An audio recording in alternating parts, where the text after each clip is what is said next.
You're listening to the Hour of the Time. I'm William Cooper. Right off the bat, I'd like to ask somebody out there who's listening to satellite to call WWCR at this number. Area code 615-255-1377. That's 615-255-1377. One more time. Area code 615-255-1377. Tell them to wake up the incompetent jerk that's sleeping on the board and get this program on shortwave radio. Would you please do that for us? Whoever takes that responsibility, we thank you in advance.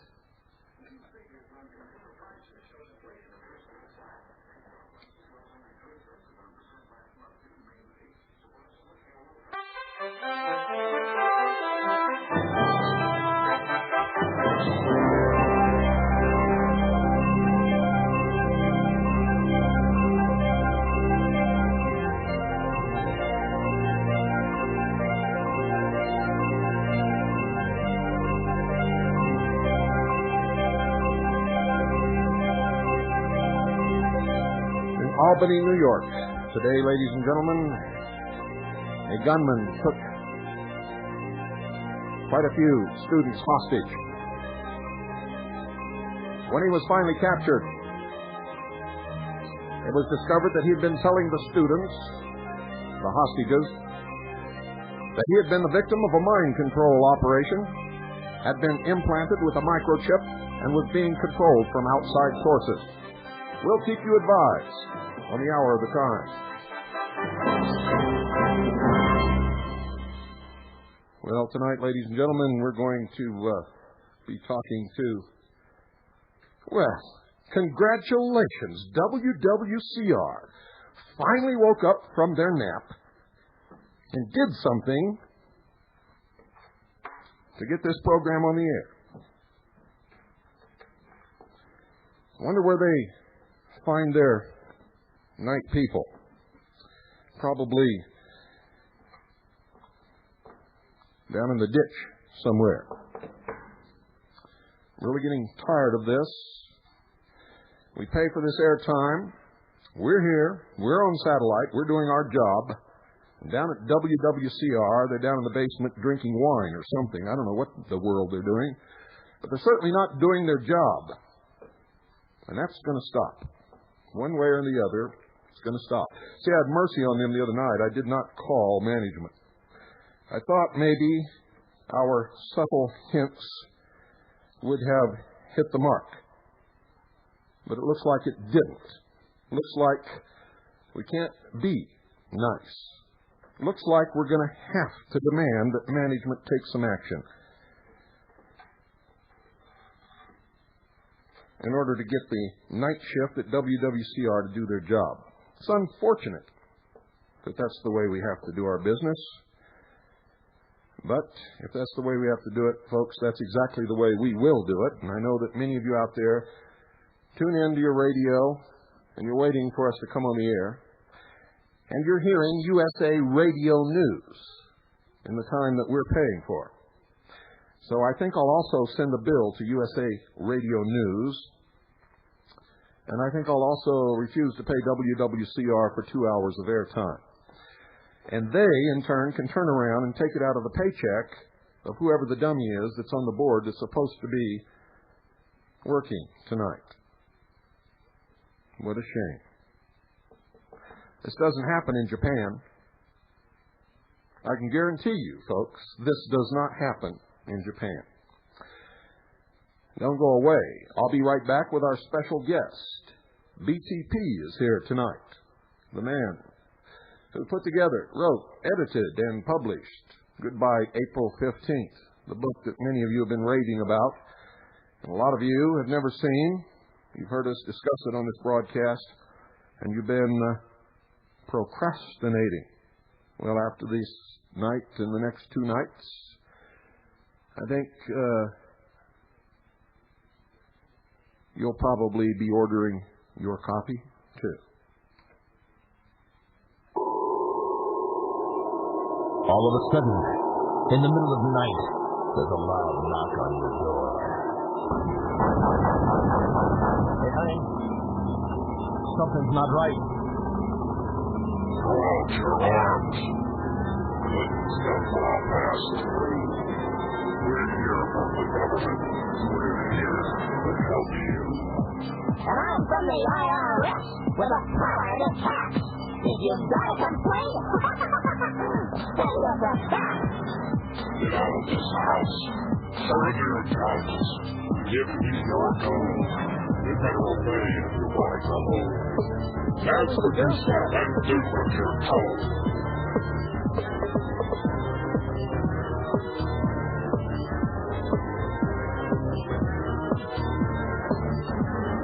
Hillary Solana, Reno Janet Dyke, reading the words of General Albert Pike, demonic founder of the Ku Klux Klan, engineer of the Masonic Master Plan. Pike said Lucifer is God across this land, and Clinton's saying take the mark in your right hand. While we're all dancing to the drums of uproar and fright, Clinton's preparing it for another huge tax hike. Order out of chaos, depression, inflation, create the panic and rape the nation. Crisis creation, incite black and white, program agitation. Clinton's preparing it for another huge tax hike. Order out of chaos, depression, inflation, create the panic and rape the nation. Crisis creation, incite black and white, program agitation. Well, folks, welcome to the Hour of the Time. We're here tonight with Mr. Party, that is Boston Tea Party. Welcome to the Hour of the Time. Thank you, Bill. Greetings to all the listeners out there. Let's just start with your background. I mean, who is Boston Tea Party? Where'd you come from? How'd all this start? Well, most writers of books like these had horror stories of their own. They're usually business people, married couples, had their own raids, seizures, that sort of thing. I was a young man when I wrote this book. It was back in 1989. A friend of mine, a college friend of mine, was asking me information on the subject. And we didn't know much in 89, certainly not as much as we know now. And his wife was an accountant. And he said, you ought to put this down into a report. You really can't tell my wife anything. She has to read it, or else it's not true. So I did that. And it was 40 pages, and then it grew to 100 pages. And then a year and a half after he asked me, it had grown to 200 pages. And at that time, I had to decide whether or not another book like this was necessary. And I thought it was.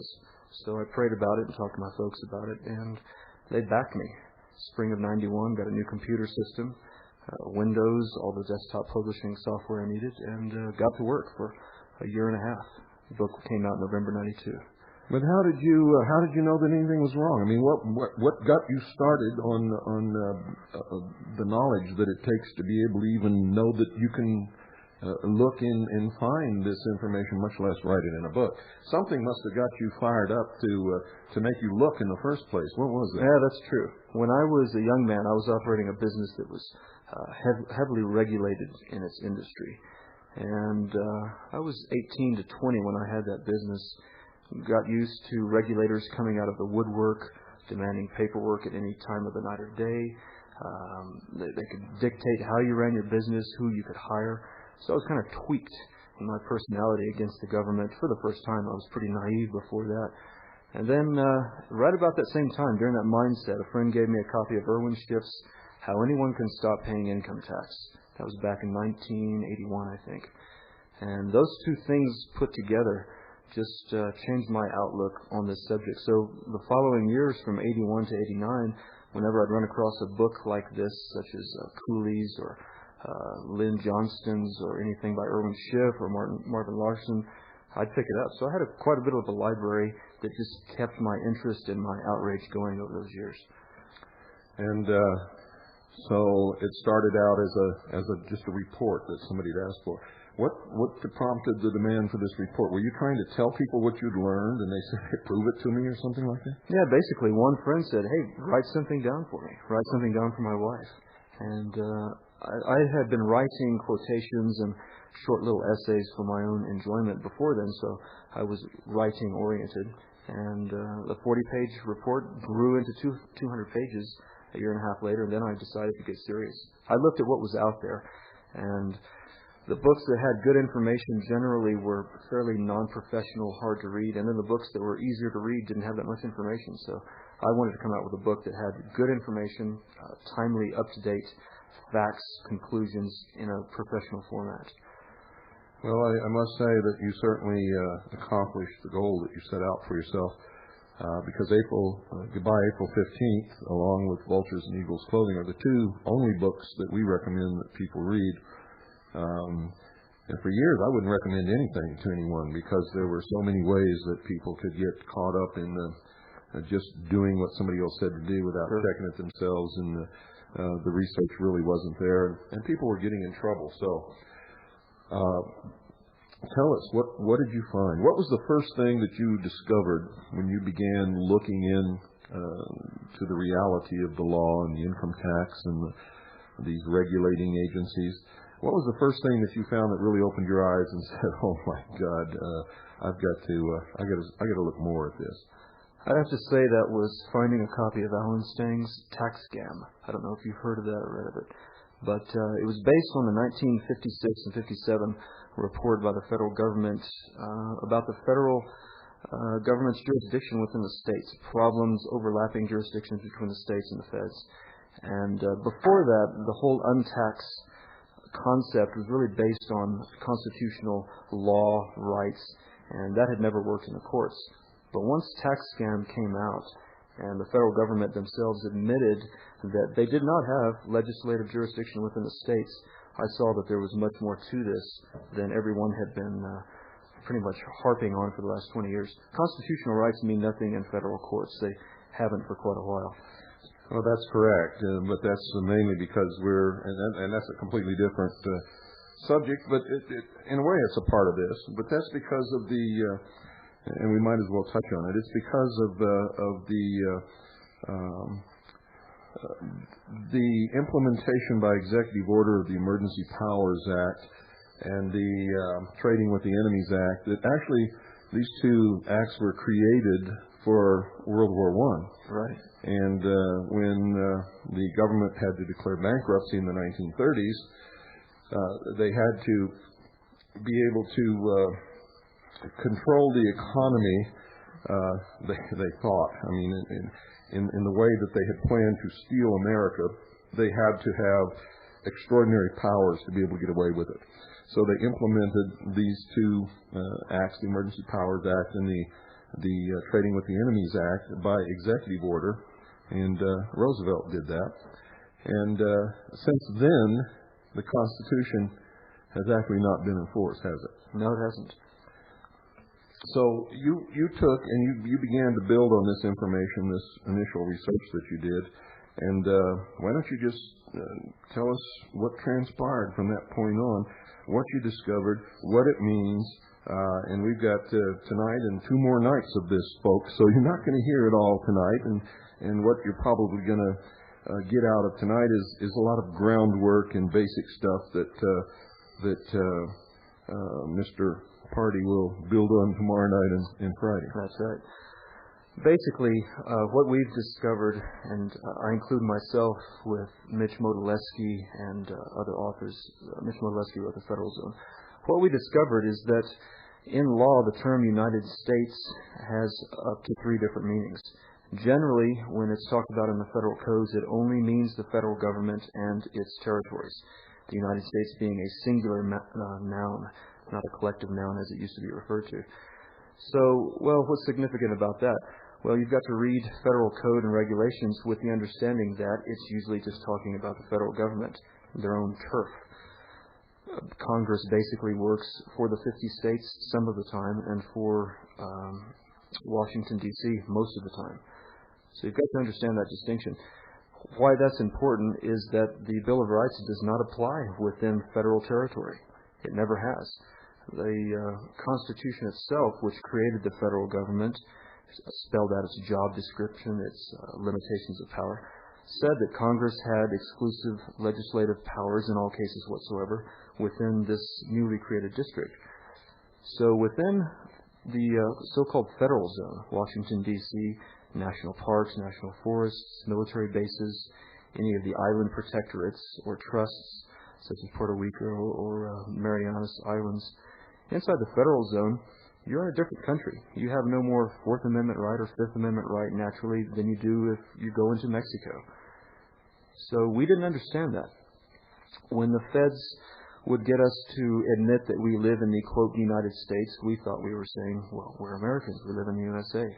When the feds got us to claim that we were U.S. citizens, we thought we were just saying we're American citizens. We didn't understand these fine technical distinctions in law, which isn't really surprising. Americans aren't detail, legalistic-minded people. They're ambitious, hardworking, inventive, and this subtle, cowardly wordplay has escaped us until recently.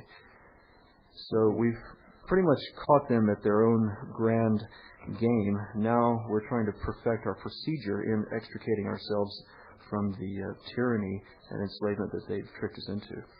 In other words, the American people have fallen for the old scam that the words have the same meaning in government and in the law that they have in the usage by the average person in their everyday life, and that just isn't true, is it? Not at all. It never has been true in law. Let me read this to you, ladies and gentlemen, so you'll understand exactly what we're talking about. In the United States Constitution, or the Constitution for the United States of America, as it should be rightly called, in Article 1, Section 8, it lays down the powers that are granted to the United States federal government. And when they talk about United States in these modern days, that's exactly what they're talking about. They're not talking about the states. They're not talking about the union of the several states. They're talking about the federal government, which exists within the 10 miles square district called the District of Columbia.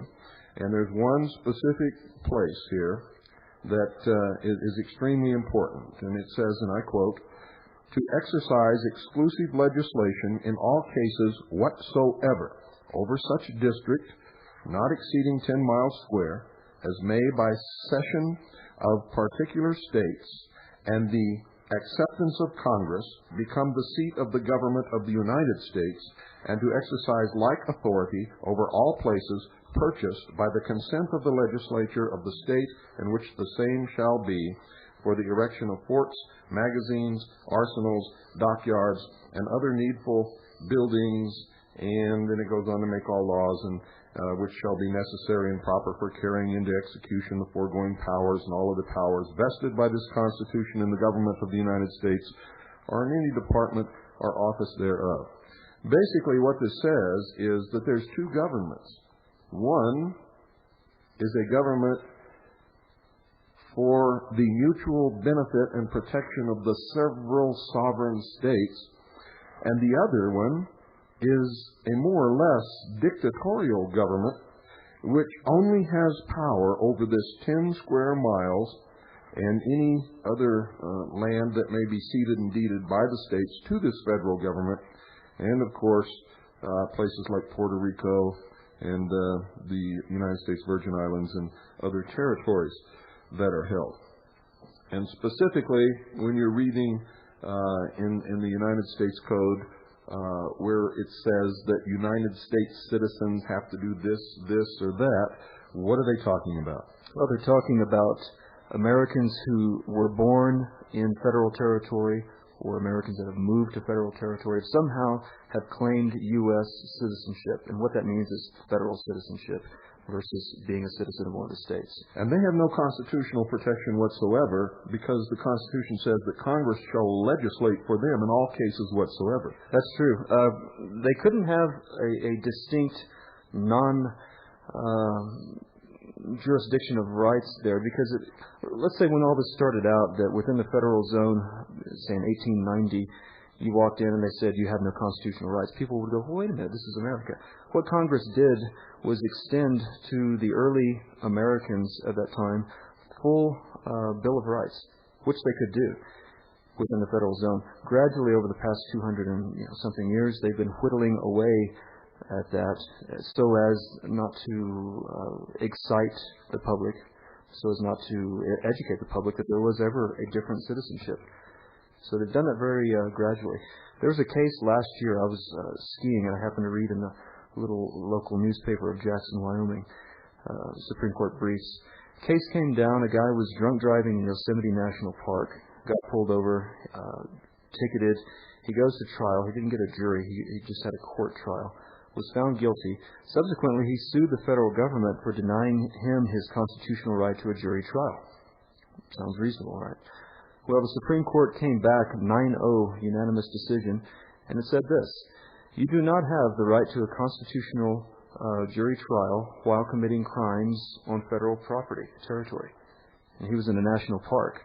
So what they're saying is what the Constitution has said all along, is that the Bill of Rights does not apply except, as the Hooven case in 1945, where Congress has made those rights applicable. They can grant rights or so-called privileges, and then they can take them away. So we've got a unanimous case from last year that just exemplifies this whole concept. And to clear that up a little bit, and so that you'll understand it, the 14th Article and Amendment to the Constitution says this, and listen very carefully, folks. All persons born or naturalized in the United States and subject to the jurisdiction thereof are citizens of the United States and of the state wherein they reside. So you see there's clearly two different citizenships here. There's citizens of states and there's citizens of United States. And what the 14th Article and Amendment did was say that citizens of the United States are also subject to the same rights given to citizens of the several states. It says, no state shall make or enforce any law which shall abridge the privileges or immunities of citizens of the United States. Now, this was done to give the slaves who were not citizens of any state and therefore were not protected by the Constitution rights and privileges granted by the United States government after the United States government had declared them free. And basically, this 14th Article and Amendment, for anyone who can read and understand, clearly spells out two different governments, two different citizens, and two different rights under the law. Mm-hmm. In other words, the citizens of the several states are endowed with natural rights, or creator-endowed rights, as some people would say. The citizens of the United States are privileged citizens and are subject to the entire dictatorship of the Congress under all circumstances and in every incident. That's right. Some people might be thinking, well, this is just semantics. This is just a word game. Prove it's true. Well, if you've got my book out there, Goodbye April 15th by Boston Tea Party, look on page 616. That's page 16 of chapter 6. I'm quoting from 26 Code of Federal Regulations 1.1-1C. Who is a citizen? It says, every person born or naturalized in the United States and subject to its jurisdiction is a citizen. They didn't say subject to their jurisdiction, the collective United States, meaning the 50 states, the whole country. They're talking about the United States, singular noun, subject to its jurisdiction. Finding this section in the Code of Federal Regulations, Title 26, is really one thing that showed the difference, clear in print. Usually when the feds talk about the United States and jurisdiction, who's subject to it, they say, and subject to the jurisdiction thereof. It's a tricky way of avoiding which United States they're talking about. And also you'll find that in each law that's passed, if the definition of any word changes in respect to the legal definition that's accepted in the law and in the legal dictionaries that apply, the new definition must be stated and spelled out and defined in that legislation. And these are things that you have to be very careful of, because you'll find that you'll be reading a law that's just been passed that says that citizens of the state are subject to this law, and then you go and you find the definition of state, and it says the Federal District of Columbia, Puerto Rico, the United States Virgin Islands. And so it's another tricky way to make people believe through the color of law that they're subject to a law that does not pertain to them whatsoever. Sure. So these are important things that you have to understand before that you can really understand how all of these other items of research pertain to the education of the average citizen in respect to things like the income tax, the FCC, the FAA, all of these different agencies that regulate and enforce and make us do things that, in fact, when you study the law and the powers that these agencies have, they have very little or no authority whatsoever, and specifically none over the state citizens when people actually enjoy that status. True. Let me say something about reading law in particular. Lawyers go to school not just to learn the law, but to achieve a certain mindset, a way of looking at things, a legalistic type of mind. Law is written as its own little world within itself, just like the rules to a card game or a football game. That's a little insular planet with its own rules. You can't take anything you've learned or you understand or you assume on the outside of that world and translate it or import it into the legal world. If a section of code is talking about something, it has its definitions spelled out, and that's the way the game is played. It can say black is white and white is black, and right is wrong and wrong is right. So you have to first, if you're studying the law, look at the definitions, because everything stems from that. And in making all this available to everybody, you've certainly established your position as someone who's out in front leading and is not kowtowing or bowing down to this phony authority under the color of law. And don't go away, folks. We'll be right back after this short pause.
The Hour of the Time, ladies and gentlemen, is brought to you by Swiss America Trading. Now, over it's been 2 years and almost 8 months now that we've been broadcasting, and Swiss America Trading has been our sponsor for a good portion of that time. I've become good friends with Craig Smith and Gene Miller and many of the other people down there. And I can tell you without any shadow of a doubt that they understand the situation that we find ourselves in today. They care about the message of this broadcast. They know what real money is. Our efforts to educate you, most of the people who listen to this broadcast are awake, they're real people, and they're beginning to become active to help regain our Republican form of government as guaranteed in the Constitution. But what are you doing to make sure that you have some real money? How many of you are actually aware that the Constitution says in very clear English that no state shall tender in payment of debt anything other than gold or silver coin? How many of you are aware that in the United States Code it specifically says that a dollar is a specific measurement of gold or silver coin? How many of you knew that? How many of you know that the United States Code clearly provides penalties for dealing in anything other than gold or silver coin, or anything other than what is defined in the law as a dollar? And that it calls these other currencies and these other phony monies counterfeit, and provides very stiff penalties. In fact, the penalty outlined in the laws of the United States of America for defacing the coinage of the realm, or for debasing the dollar, ladies and gentlemen, is death. Yet what are we dealing with? What do you have in your wallet? What do you call that money that if you take it down to a bank and say, I want this much in gold or silver coin, what do you do when they laugh at you? Why is it that no one is prosecuted these clear violations of the law? And a clear subversion of what the Constitution of the United States of America says that money should be. How many of you in your states have checked to see if your state makes or tenders in payment of debt gold or silver coin, or if they use funny money called Federal Reserve notes, or even worse yet, electronic transfer of funds that never existed, don't exist, and never will exist? I think you should look into that. In the meantime, you should be taking the steps to make sure that you have at least a portion of your assets in real money, ladies and gentlemen. Because unless you do, you're subject to the whims and wiles of an international marketplace over which you and over which America has no control whatsoever. It could come tumbling down tomorrow morning. And in all likelihood, it might. So please call our sponsors, Swiss America Trading. Tell them that you listen to the hour of the time.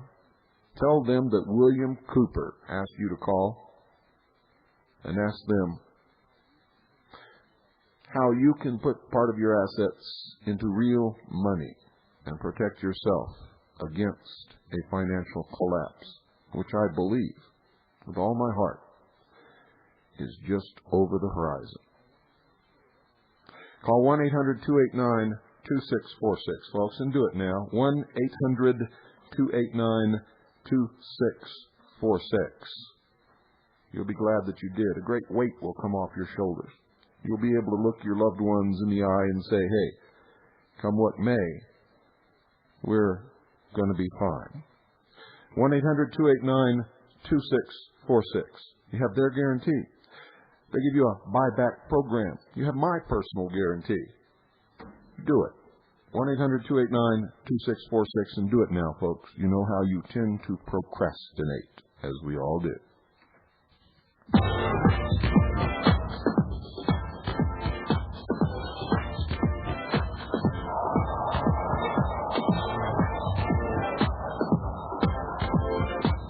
Glad you could make it. Welcome to the new world order.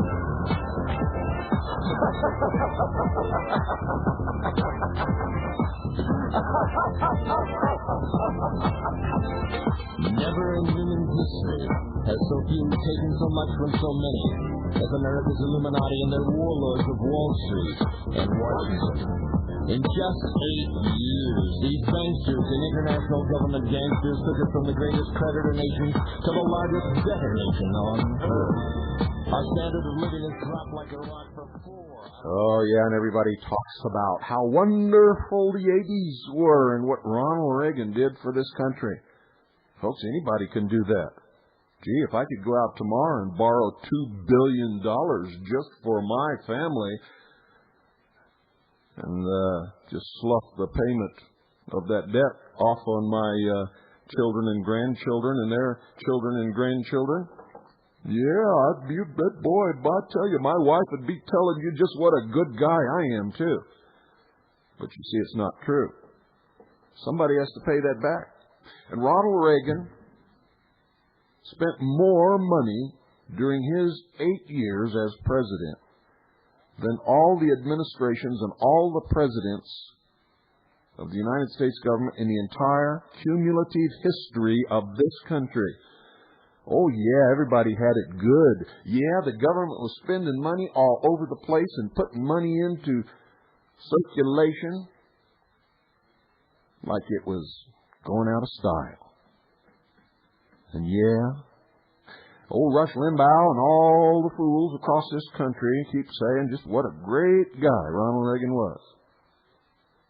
Well, what's going to be the consequences of that, Mr. Party?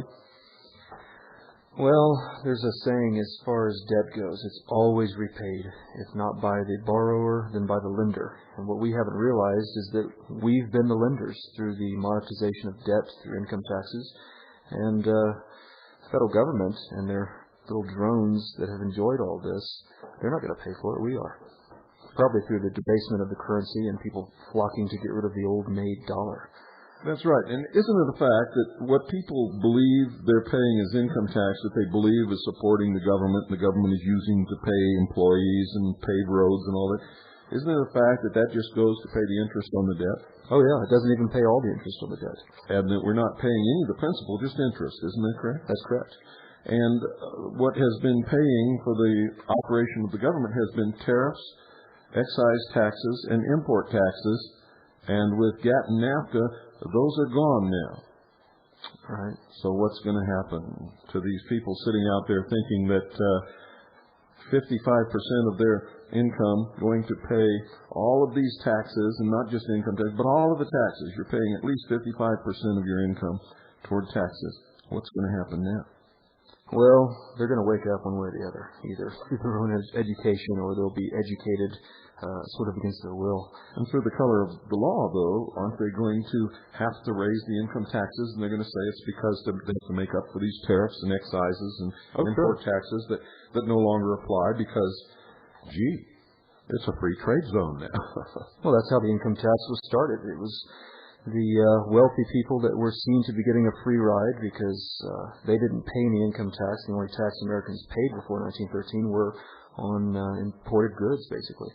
So it was looked at and propagandized as being unfair to the common man. Let's soak the rich, let's have an income tax program and shuffle the tax burden from the common man to the wealthy who has yet to pay his fair share. And we'll see a resurgence of that kind of rationale again. Well, let's get back into your research there. What's the next? Let's see, where were we? Talking about who is a citizen, ramifications of that. I'll tell you another thing that sort of clinched this for me, because I really went into this whole book project with quite a bit of skepticism. I wanted to believe these things I heard were true. I wanted to believe that, yes, we've been defrauded and cheated, but it had to be proved to me. There's something I found in Title 28 U.S.C. United States Code, Section 1746. It's talking about different versions of the penalty of perjury oath, the perjury jurat. And it has two versions here. If what you're swearing to was executed without the United States, that means outside the United States, it says, I declare, blah, blah, blah, blah, under the penalty of perjury, under the laws of the United States of America, that the foregoing is true. And then down below, the second version, if executed within the United States, its territories, possessions, or commonwealths, I declare, verify, state on the penalty of perjury that the foregoing is true and correct. What's different about the second one is the phrase, under the laws of the United States of America. That was included in the perjury jurat that was executed outside the United States. So obviously the United States is not the same in law, what they're talking about here, as the United States of America. And these things are littered amongst the codes and the regulations. It's just taken a lot of people a couple of decades to find them. But we've pieced it together and we've proved it to anybody that has a reasonably open mind. So these guys are magicians with words. Oh, yeah. And so you might call them something like the Magi? Indeed. I call them English majors from hell. I mean, yeah. Well, actually, in the vast halls of the shadowy lodge meetings where these people congregate, Magi is appropriate.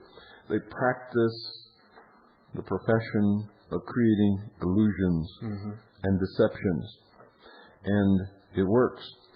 And basically, in order to fool people, they're sort of wagging their left hand while they're doing something else with their right hand.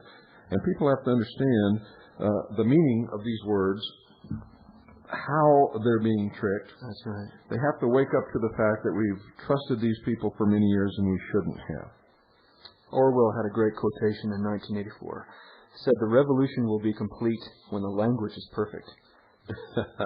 And, of course, you and I know what that means. Yeah. Okay. Where are you going to take us now? Everything, by the way, folks, for those of you who have Goodbye April 15th and Vultures and Eagles Clothing, you know the vast amount of wealth of information and research that would take you years to perform is readily available for you in those two books.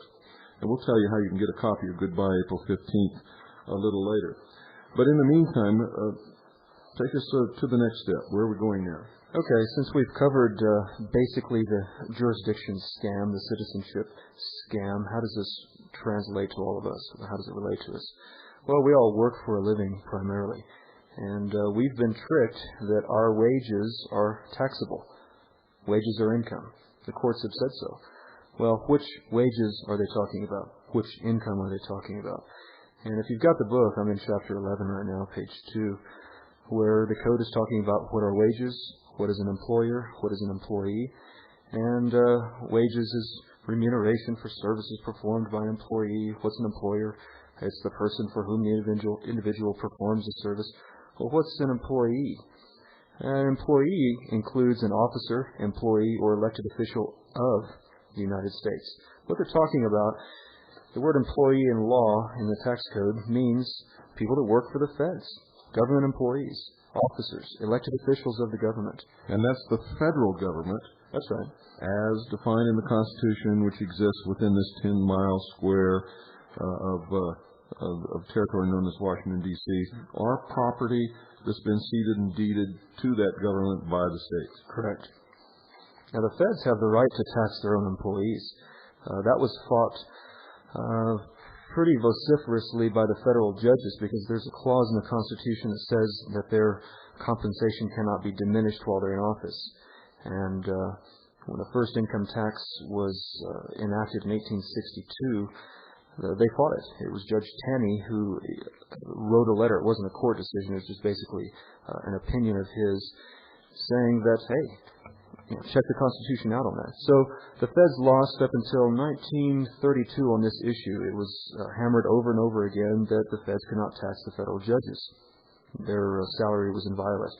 Well, what Congress did was wised up. They knew the federal judges would continue to attack this idea. So what they did was they passed, it was the 1932 Income Tax Act, which said judges taking office after June 6, 1932, will have their wages taxed. But those already in office before that date escape the taxation.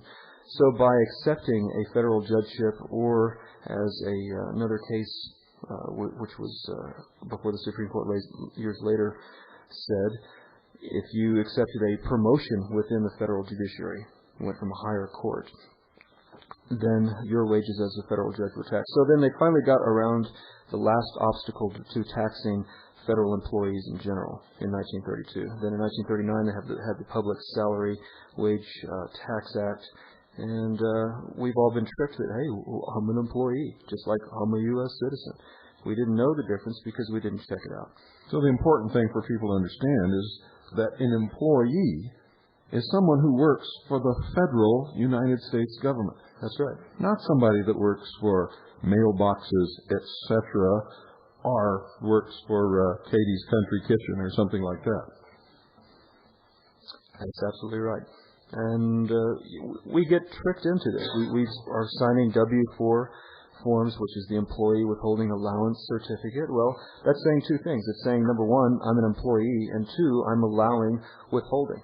And the Internal Revenue Code has a beautiful little provision for allowing voluntary withholding, whereas it normally wouldn't be obliged of you. Now, don't get us wrong, folks. We're not saying that you shouldn't pay taxes. We encourage and believe that everybody should pay legal and lawful taxes to which you are subject under the law. Certainly. And but we do not believe that anybody should have to pay taxes that they're not subject to under the law, or that they've been tricked into paying that they don't have to pay, or that they've been defrauded into paying. That's right. All of this really is an example of tax avoidance. This is not tax evasion. The analogy that would make sense here is if you have two bridges going across a river, one is free and the other is a toll bridge, it's not against the law to take the free bridge. That's tax avoidance. Now, if there was one bridge and it was a toll bridge and you snuck across without paying, that's evasion. So this isn't semantics, and we're not wishing all this was true and trying to find a sneaky, wormy way around this. These things are in place in the law and the regulations for anybody that will research it and squeeze the truth out of it. And believe me, this stuff has to be squeezed. Now, in a government up for and by the people, it's imperative that the people know and understand the law and understand the legal definition of terms under the law. And under the common law, it's specific that the only one who can claim the rights of an individual is that individual. Mm-hmm. And under the perverted law, if you hire a lawyer, you're actually giving your rights away, and you become declared legally incompetent, and in effect, you're awarded the court. Exactly. So, folks, it's important that you learn these things, and it's important that you understand that to take our country back, you have to get involved, and there's things that you have to do. And the biggest thing that you have to do is become educated as to the truth, not only of the law, but a lot of other things that have been happening. That's right. And the book that we're talking about, Goodbye April 15th, enables you to do this. It's a tremendous amount of research and education for anyone who thinks that they've been living in the real world but have really been dealing in fantasy land. Let me put it another way, folks. You're in Disneyland, and it's nighttime. The park's closed. Everybody else has gone home, but you're still in there, see? Trying to float our rides. Yeah, and the rides aren't even going around, but you're having a good time thinking that everything is cool. So, basically, that's the message, and you've got to get that message one way or another. That's the purpose of this broadcast, is to wake people up. Thank you. Well, we lost the country individually, person by person, and that's the only way we're going to get it back. Don't look to a president. Don't look to politics. Don't look for some miracle. They've gotten our power piece by piece from millions of us. And when we take it back from them piece by piece, they'll find that it's like water or sand just going through their fingers. That's right. And the way that they've been able to do it, folks, is because we have abdicated our responsibility. We've said we're going to send these people to Washington. We're going to trust that they're going to do the right thing. And this is America. Nothing bad can happen here. And they're sitting in Washington, D.C. saying this: a nation or world of people who will not use their intelligence are no better than animals who do not have intelligence. Mm-hmm. Such people are beasts of burden and stakes on the table by choice and consent. And they're talking about us. What's next? Well, let's see, how much time do we have? I don't want to get into anything that needs 20 or 30 minutes. Well, you got about 5 minutes. Okay. And don't forget, we've got tomorrow and Friday night. That's right. And I'm going to give you much more of the show tomorrow and Friday night. But there's some things tonight that I think it was important that I clarify, because we have a lot of listeners out there who, even though I've done many shows on these issues back in the early days of this broadcast, We haven't done it for a while, and we have a lot of people out there listening with their jaws dropped down to their chests. These guys are crazy, and this is the first time they've ever heard it. So, right. Go ahead. Well, if we're not U.S. federal citizens, if we've only lived in our states, and we never meant to be tricked into federal citizenship and all its rules and waiving rights and all that sort of thing, what they call us in law, and this is a very calculated little term, it's called non-resident alien. Now, that sounds like we're from another planet or from Brazil or Australia. It doesn't mean that at all. It means from the basis of what the code is written from, the jurisdiction, the federal government. From that basis, people who are not citizens or residents of that jurisdiction are just called non-resident aliens. So if you read the code with the understanding, the false understanding that it means, USA and the federal government has power across the whole country, well, you're going to read the term non-resident alien incorrectly. And this little thing has escaped us for quite a while until we got back to the basics. That's what I would kind of like to sort of summarize this first night with you all, is go to the basics, go to the definitions, go to the fundamentals, look at things as what they really are, not what you thought them to be. And you'll see things quite a bit differently after that, and all this new information, which sounds kind of daunting at first, will begin to make more sense. It's not as difficult as it sounds, folks. The law is really very simple, and it's based upon definitions. It's based upon specific statements of what the law is, and it's based upon rulings, or what they call precedents, that courts have ruled on in the past, and all these things are easy to find. I think one of the most important things that you have to remember is words do not mean what you think they mean. That's right. And words have power, like Rush says. Rush is right a lot of the times, and that's one of the times he's right, when he says that words have meaning and they have power. So these are the things that you have to pay attention to. You cannot just assume that you're doing something right. If you haven't actually checked. Somebody told you had to have a Social Security number, so you went and got one. Sure. Somebody told you had to fill out a W-4 form, so you did. Somebody told you that your employer had the right to subtract taxes from your paycheck. Right. And the truth is, unless he is specifically designated and has a certain form making him a withholding agent of the United States government, he has no right under the law to withhold taxes from your paycheck. In fact, he could be prosecuted under the criminal statutes for doing it. Certainly, Tyler. Yeah, we've been obeying echoes of phantoms for about 70 years, and it's really time we woke up to it. I'll say one thing about reading the law, seeing it as it is. It's like those stereogram pictures that look like computerized confetti, and then you focus on it, and there's a 3D image that's contained inside. That's what this is like. The first time to do it takes quite a bit of work. You don't quite get it immediately. But once you do, it's something you can do over and over and over again. I can pick up a piece of federal code, and I can see what they were thinking when they wrote it.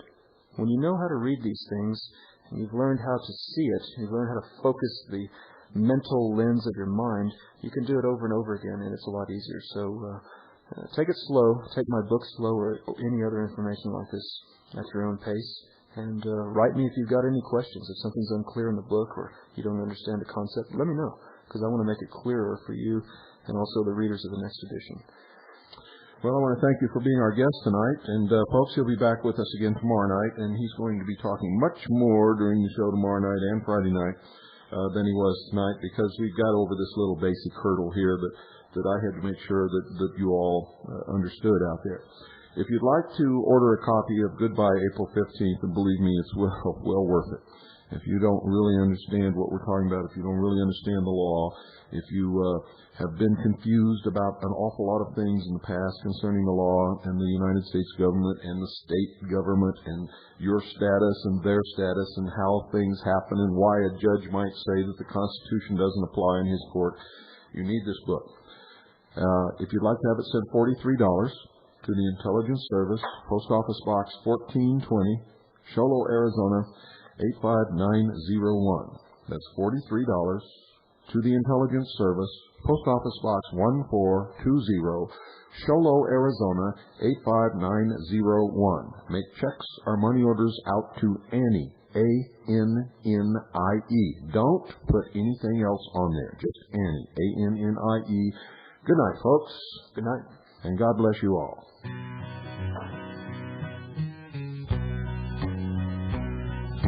People, I think it's time we stop this running around. This world is going too fast and we'd like to slow it down. Don't let them talk you into doing what you don't want to. Just learn to say no and learn how to refuse. 'Cause you don't owe nobody nothing except... Somebody out there, wake up the people at WWCR so that the program that follows ours can get on the air when it's supposed to be there. The one person that you should never try to fool is you. You can make it to the top, but only you'll know when to reach. And I am not just talking 'cause I practice what I preach.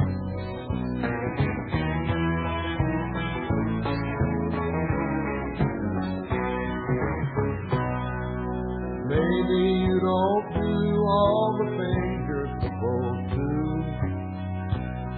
Your boss gives you a job you hate, but you smile, that's the rule. You see yourself playing the game and it's rubbing you wrong. Oh, you don't know how much more you'll take, how long can it go on? Well, you don't owe nobody nothing except God above. Go out and go after the things in life you love. Don't try to force it, it ain't going smooth. The one person that you should never try to fool is you. You can make it to the top, but only you'll know when to reach. And I am not just talking, I practice what I preach. No, I am not just talking, 'cause I practice what I preach.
You're listening to the Hour of the Time.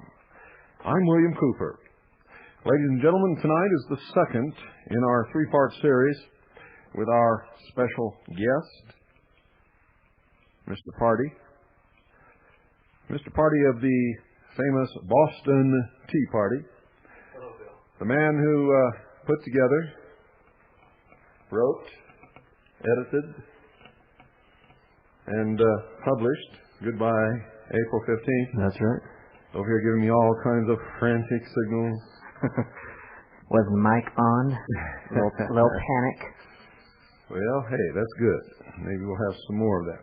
I'm going to sit back tonight, folks, and let Mr. Party have the program. So, stand by. Make sure you have pen and paper by your side because there are a lot of things that you're going to want to write down. And the first one is the price of his book. $43. You can order it from the Intelligence Service. Post Office Box 1420, Sholo, Arizona 85901. That's P.O. Box 1420, Sholo, Arizona 85901. Make checks and money orders out to Annie, A-N-N-I-E.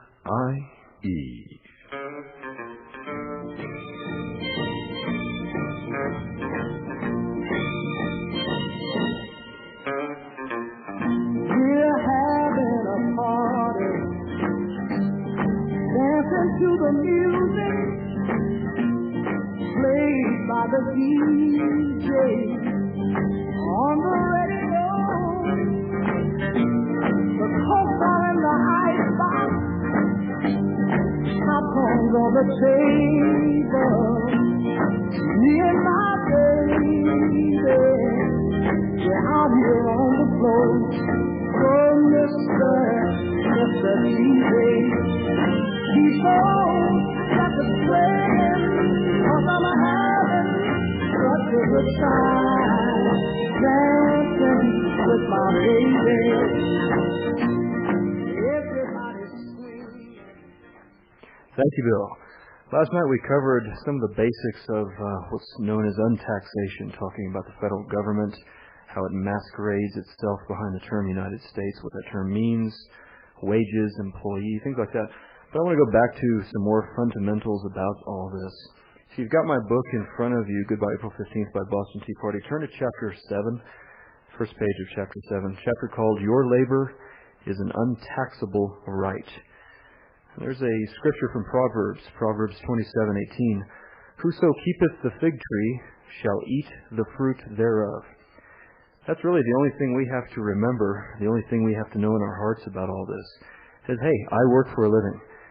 The fruits of my labor, the sweat from my brow, is mine. No one else has a right to it but God, not governments. And this concept, this sacred idea of labor being property, was recognized and understood by people 100 years ago, but lost. And that's our problem today, that we forgot that labor and wages are ours. We have a right to them 100%. I talk about this in all of chapter 7. The courts, up until probably the 30s or so, would recognize this as well. Talking about why your labor is sacred property, it's not taxable. And they covered the principles of this quite well. There's a case in 1884 called the Butchers Union Company versus Crescent City. I'll read from this a little bit. The property which every man has is his own labor. As it is the original foundation of all other property, so it is the most sacred and inviolable. The patrimony of the poor man lies in the strength and dexterity of his own hands, and to hinder his employing this strength and dexterity in what manner he thinks proper, without injury to his neighbor, is a plain violation of this most sacred property. A couple other cases worked on this as well. Grosjean versus American Press Company, 1936, and Murdoch versus Pennsylvania, 1943. The Supreme Court also ruled that imposing an excise, which is an indirect tax, upon any unalienable right is unconstitutional.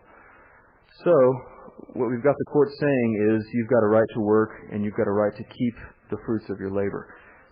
Other cases cover this as well. Redfield v. Fisher. The individual's rights to live and his own property are natural rights for the enjoyment of which an excise or indirect tax cannot be imposed. Let's see. The right to make contracts for sale of one's labor is a liberty that can't be exercised upon. Adair versus United States, 1907. So we've got this. You know, labor is the most sacred property. Selling it is your right. So why are you paying taxes on that? Well, you got tricked into it. You didn't know labor was your right, so it was easy to take it away from you. That's why Section 3402P talks about, this is in the Internal Revenue Code, talks about of the IRS. Waiting for that other bullet. There we go. Okay. Since they've outlawed new semi-automatics, we're having to bolt action our weapons now. Anyway, 3402P of the Internal Revenue Code talks about voluntary withholding agreements. You got tricked into it. You didn't know your labor was a right. You thought that it was income. Why, all the other civilized nations of the world have to pay an income tax. We're the last one to have started. Last nation on earth among the civilized nations to have a Social Security program. We still don't have a national health insurance program. You know, we're such rubes and Neanderthals amongst the civilized nations. Well, good. They're the rubes and the Neanderthals compared with respect to individual rights. Okay, getting back to wages, they're not income. They're not income according to the courts. They're not even income according to the Internal Revenue Code. What was that, a 30-06 or something? Right on target. The 16th Amendment, I'll read this. Whether or not it was ratified or not properly ratified is moot for this particular discussion. It wasn't. I talked about that in Chapter 9. But I'll read it to you. The Congress shall have power to lay and collect taxes on incomes, comma, from whatever source derived, comma, without apportionment among the several states, comma, and without regard to any census or enumeration. There were a big slew of court cases after that. Basically, the feds, the Internal Revenue Bureau at the time, was trying to stretch the meaning of income. They were stretching at their chain on their neck, their little leash. So the big slew of court cases about this. What is income? What is not income? This was pretty much settled in Lucas and Eisner. I'll read from Lucas v. Earl, 1930. From the language of the Tax Act of 1913, it is not salaries, wages, or compensation for personal service that are to be included in gross income. The Income Tax Acts, I'm reading from my book now, of 1862, 1864, 65, 66, 67, 1870, 1894, 1913, 1918, 1921, 1924, 28, and 32, income was only referred to as profit or gain. Profit or gain from certain sources, certain activities, basically privileged activities. The government would grant you a license to do something, and their cut from these activities is what they got paid for. You paid income tax on privileges.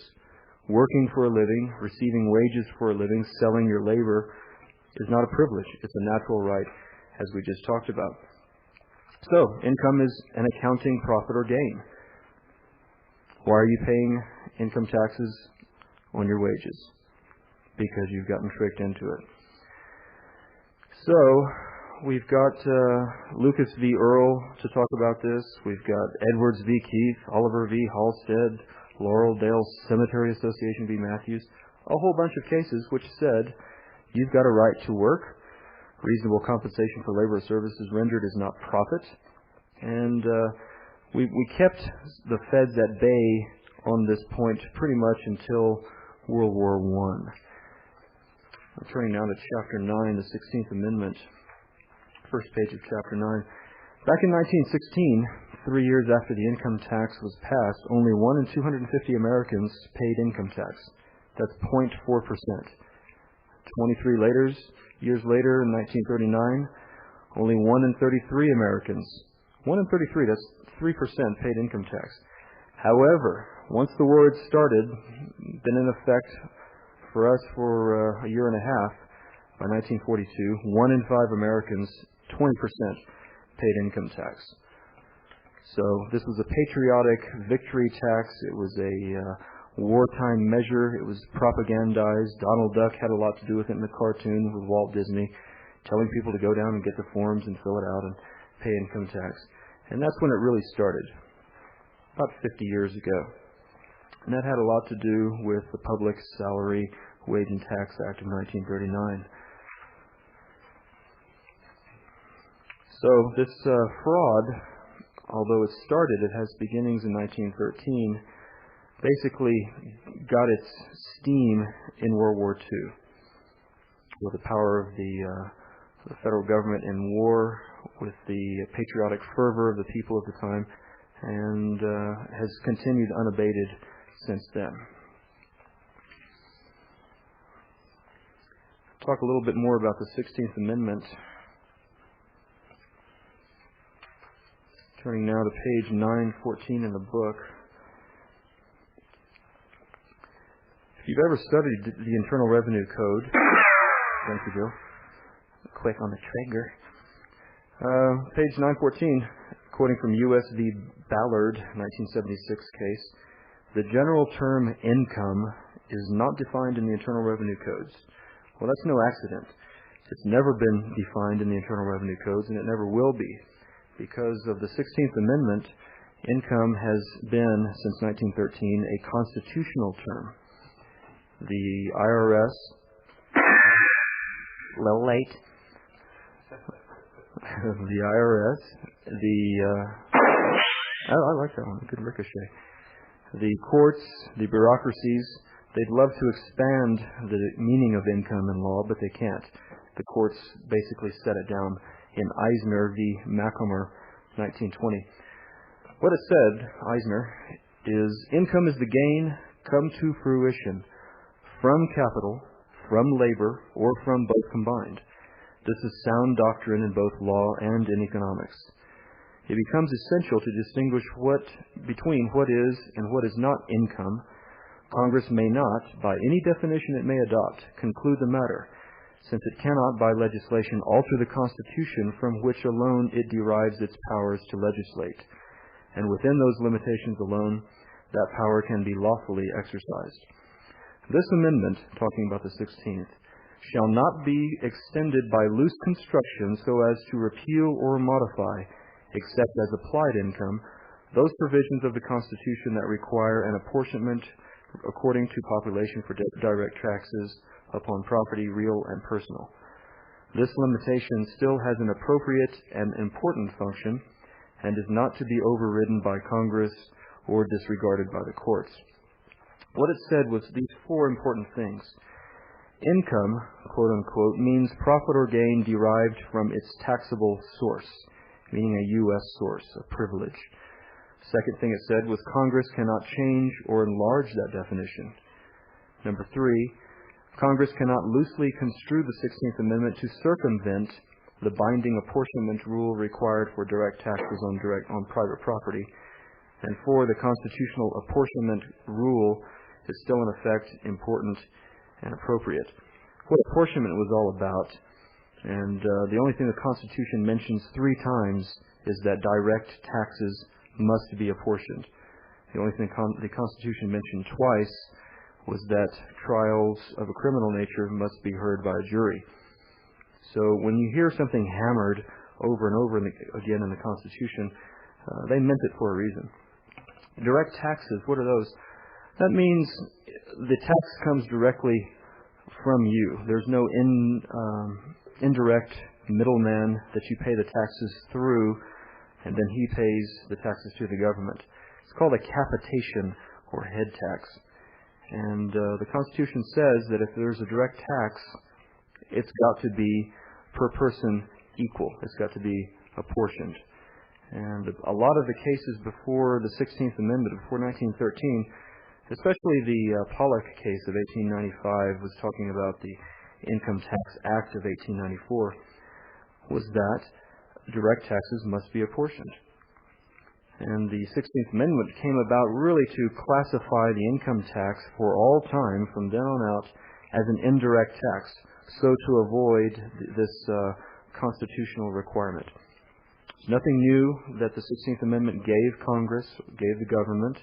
It just said that the government could tax incomes, from all sources derived, without regards to the census or enumeration of the people. Big deal.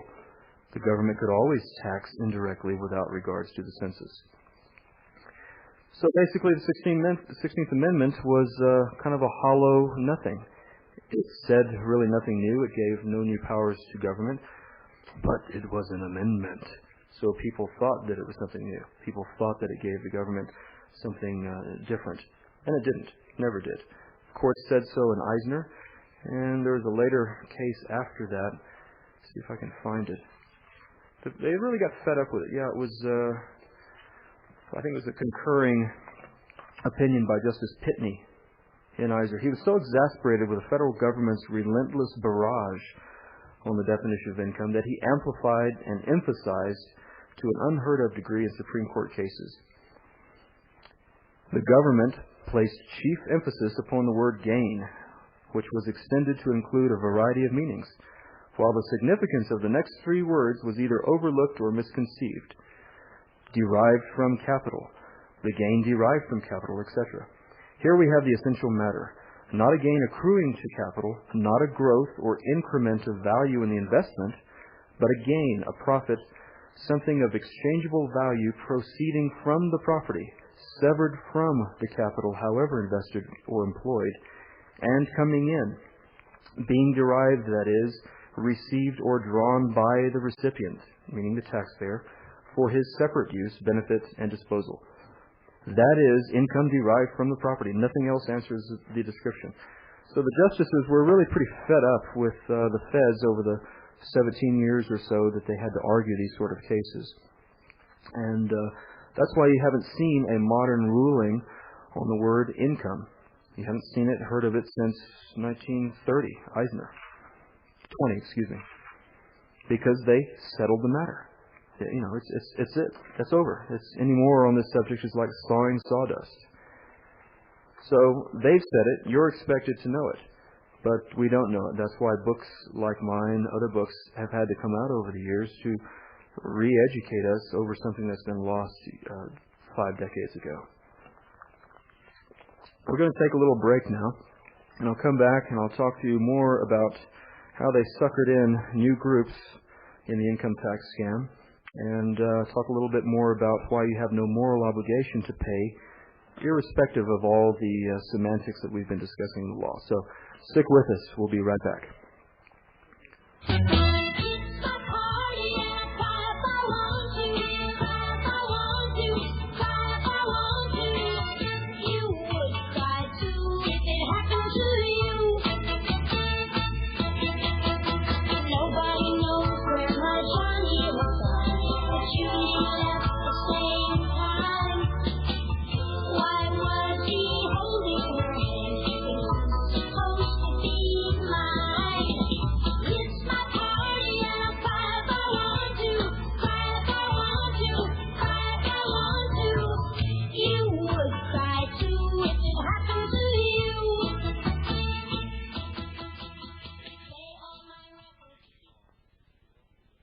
Here. Good evening, everybody listening. We're back. This is Boston Tea Party, author of Goodbye April 15th, by the same Boston Tea Party, here on the Hour of the Time with Bill Cooper. The federal government and its income tax was limited to net profits derived from basically 5 people or 5 activities, and it always has been limited to that. Number 1, domestic corporations chartered of or by the United States government, net profits derived within the territory of the federal United States by aliens and foreign firms, net profits derived from worldwide sources by citizens and resident aliens of the United States, meaning the federal government and its territories, net profits derived from federal government contracts within and without the United States. If you're doing business with the feds, they get a portion of that in the form of a kickback, which they call a tax. And finally, net profits derived from wages and salaries of federal government employees. Well, that wasn't enough for them because that probably gave them $1 out of 20 that they would have liked to have received. So they had to sucker in new groups one at a time over the years. First, they suckered in profits from corporations of and within the Union states, the 50 states, 48 states at the time. Then profits from all business and investment activity within the states, not just corporations, but the mom and pop stores and chains. They had to sucker in the wages of the state and local government employees. That happened in 1939. Then in 1942, as I said, wages of all private sector employees were suckered in. So basically from 1942 on, 1 out of 5 developed into 1 out of 2 people in this country pay income tax on their wages. to basically a foreign government. A government, if you're, say, living in California, do you pay income tax to Oklahoma? No, you don't. You don't live there, you don't work there, you have no investments there. And if Oklahoma sent you a tax bill to fill out, you'd laugh. You'd throw it in the paper, in the trash can, or send it back to them with something appropriate scrawled on it. But you wouldn't pay it. The only reason we pay it is because the United States government, through the IRS,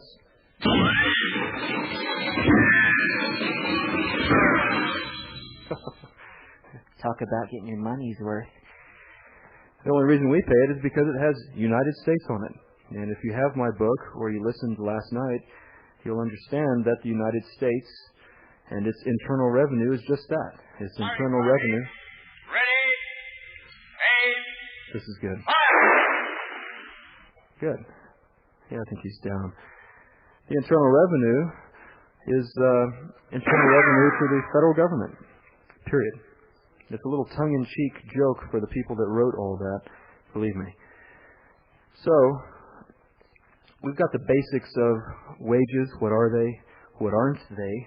They're property, and they're not income according to the law, according to the Constitution, according to the Supreme Court.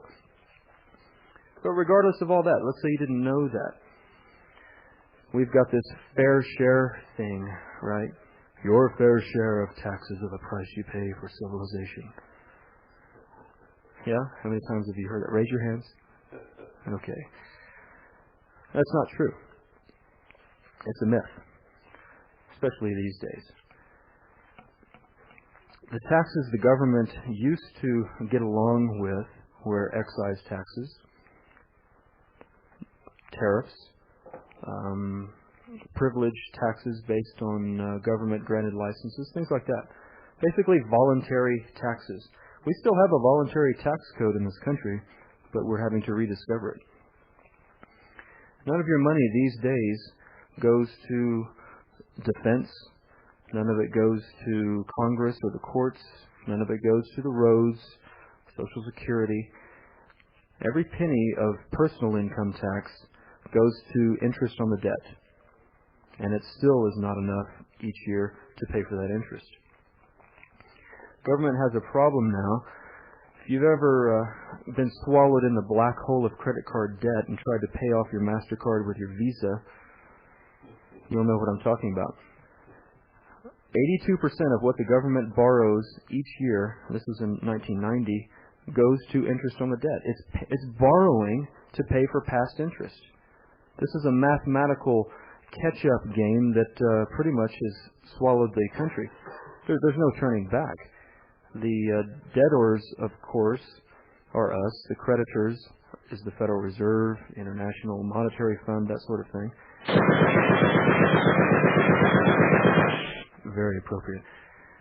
So, you're not paying for an orderly civilization. You're not paying for law and order. You're not paying for the roads. You're paying interest on past debt. You're paying for your own financial, economic, political enslavement. You don't have to do that. P.J. O'Rourke said in Parliament of Horrors, "Giving money and power to government is like giving whiskey and car keys to teenage boys." Buckley said, "There's nothing fair about a policy that taxes persons at a higher rate just because he chooses to drive a taxi cab 60 hours a week instead of 40 hours a week. It really is that simple." We got another good quote. Gregory V. Helvering, "The legal right of a taxpayer to decrease the amount of what otherwise would be his taxes, or altogether avoid them by means which the law permits, cannot be doubted." Folks, only we as the people have rights. Only government has responsibilities. The only responsibility we have is to be an educated, moral, and upright people. Then we can deserve some sort of democratically elected Republican form of government. But if we don't keep up to our end of this implicit contract, the government has sort of a right to take it away. It steps in the vacuum.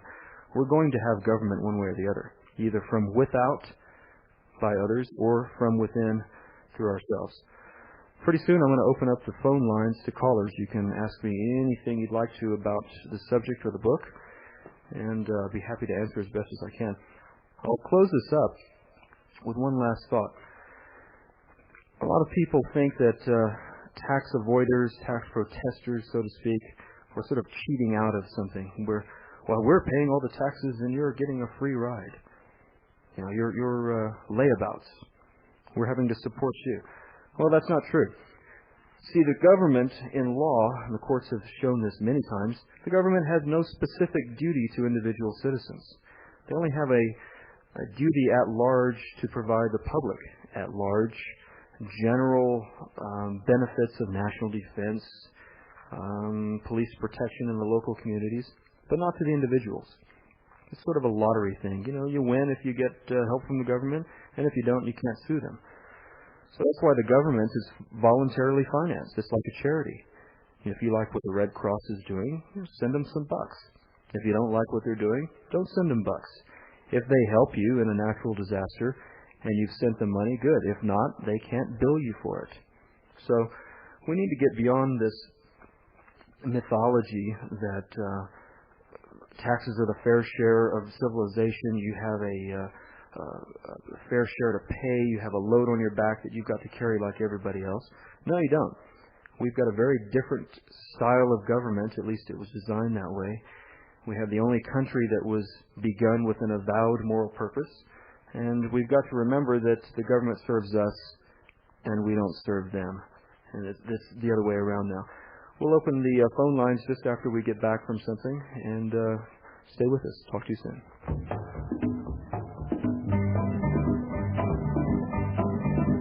Oh, my baby's coming home tomorrow. Ain't that good news? Man, ain't that news? Baby's coming home tomorrow. Ain't that news? Man, ain't that news? I got a letter just the other day telling me that she was on her way and she wants me to meet her at the station. Ain't that good news? Man, ain't that news? In the letter, she told me she still loves me. Ain't that good news? Man, ain't that news? In the letter, she told me she loves me. Ain't that news? Man, ain't that news? Said she's sorry that she left. Found out she don't want nobody else. Said she wants me all to herself. Ain't that good news? Man, ain't that news? Ain't that news? Ain't that good news? Man, I know that's good news. My baby's coming.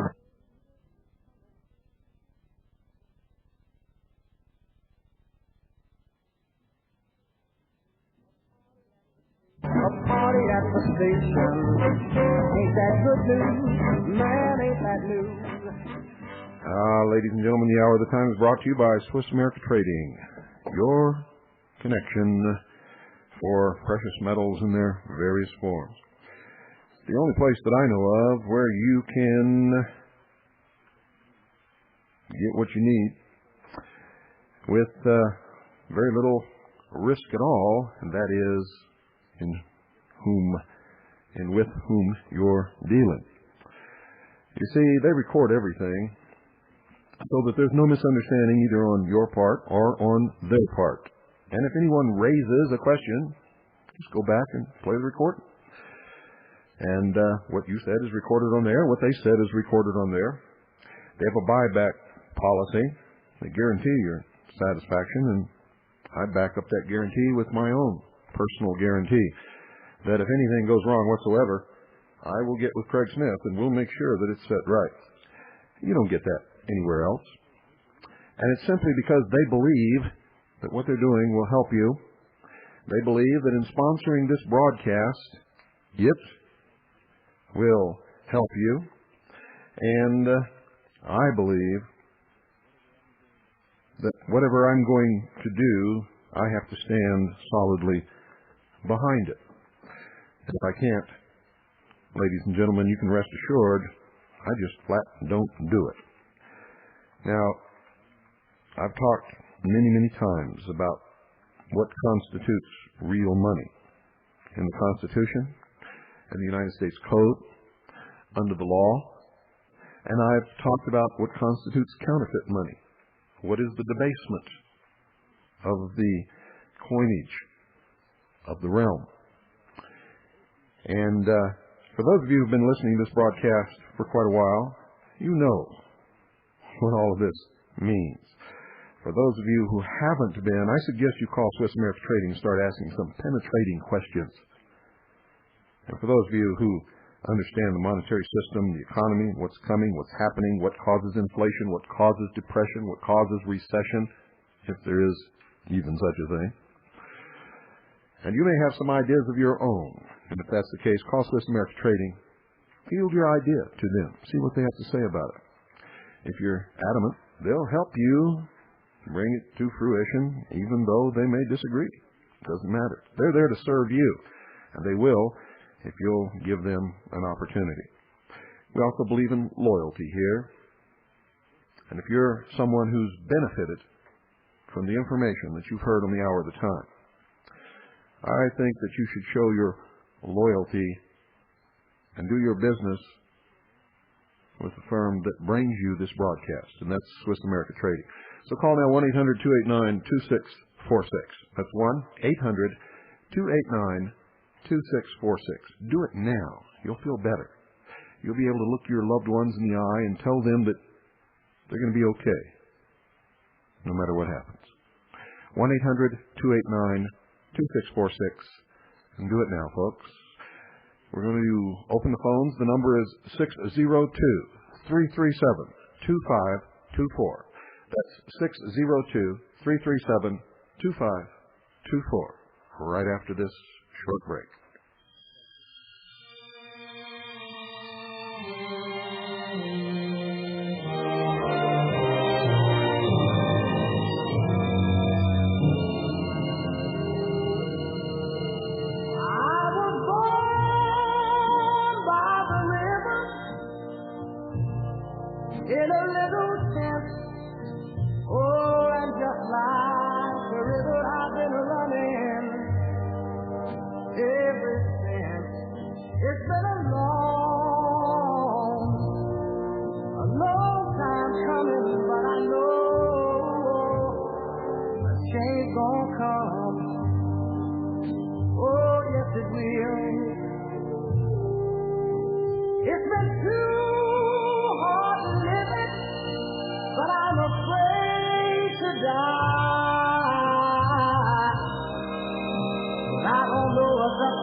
Good evening. You're on the air. Good evening. I'd like to ask Mr. Boston T. what the Buck Act for USCS 103 through 110 impugns for the citizens within the states.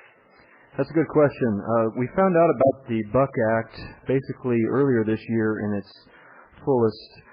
What it was a 1940 act instigated, I think, by Congressman Frank Buck of California. What it did was allow the federal government agencies, any and all of them, to call their administrative zones, regions, or districts states with a capital S in law. Basically, the feds, when they were created 200 years ago, they were created without children. They didn't have their own states. They were barren. They couldn't create their own states. So they're wannabes, and they wanted to have a national government across the board like other countries. But they couldn't rule the 48 states. They couldn't rule the 50 states. So they had to create this fiction of a capital S state. So anytime you read the word state with a capital S versus state with a small s, and we live in small s states, understand that they're talking about themselves. They're talking about an IRS district or a Social Security region. And it's just an example of more verbal trickery, legal trickery that they've used against us. It's one of the last nails in the coffin on this whole thing, in my opinion. Good evening. You're on the air. Hello. Hello. Yes.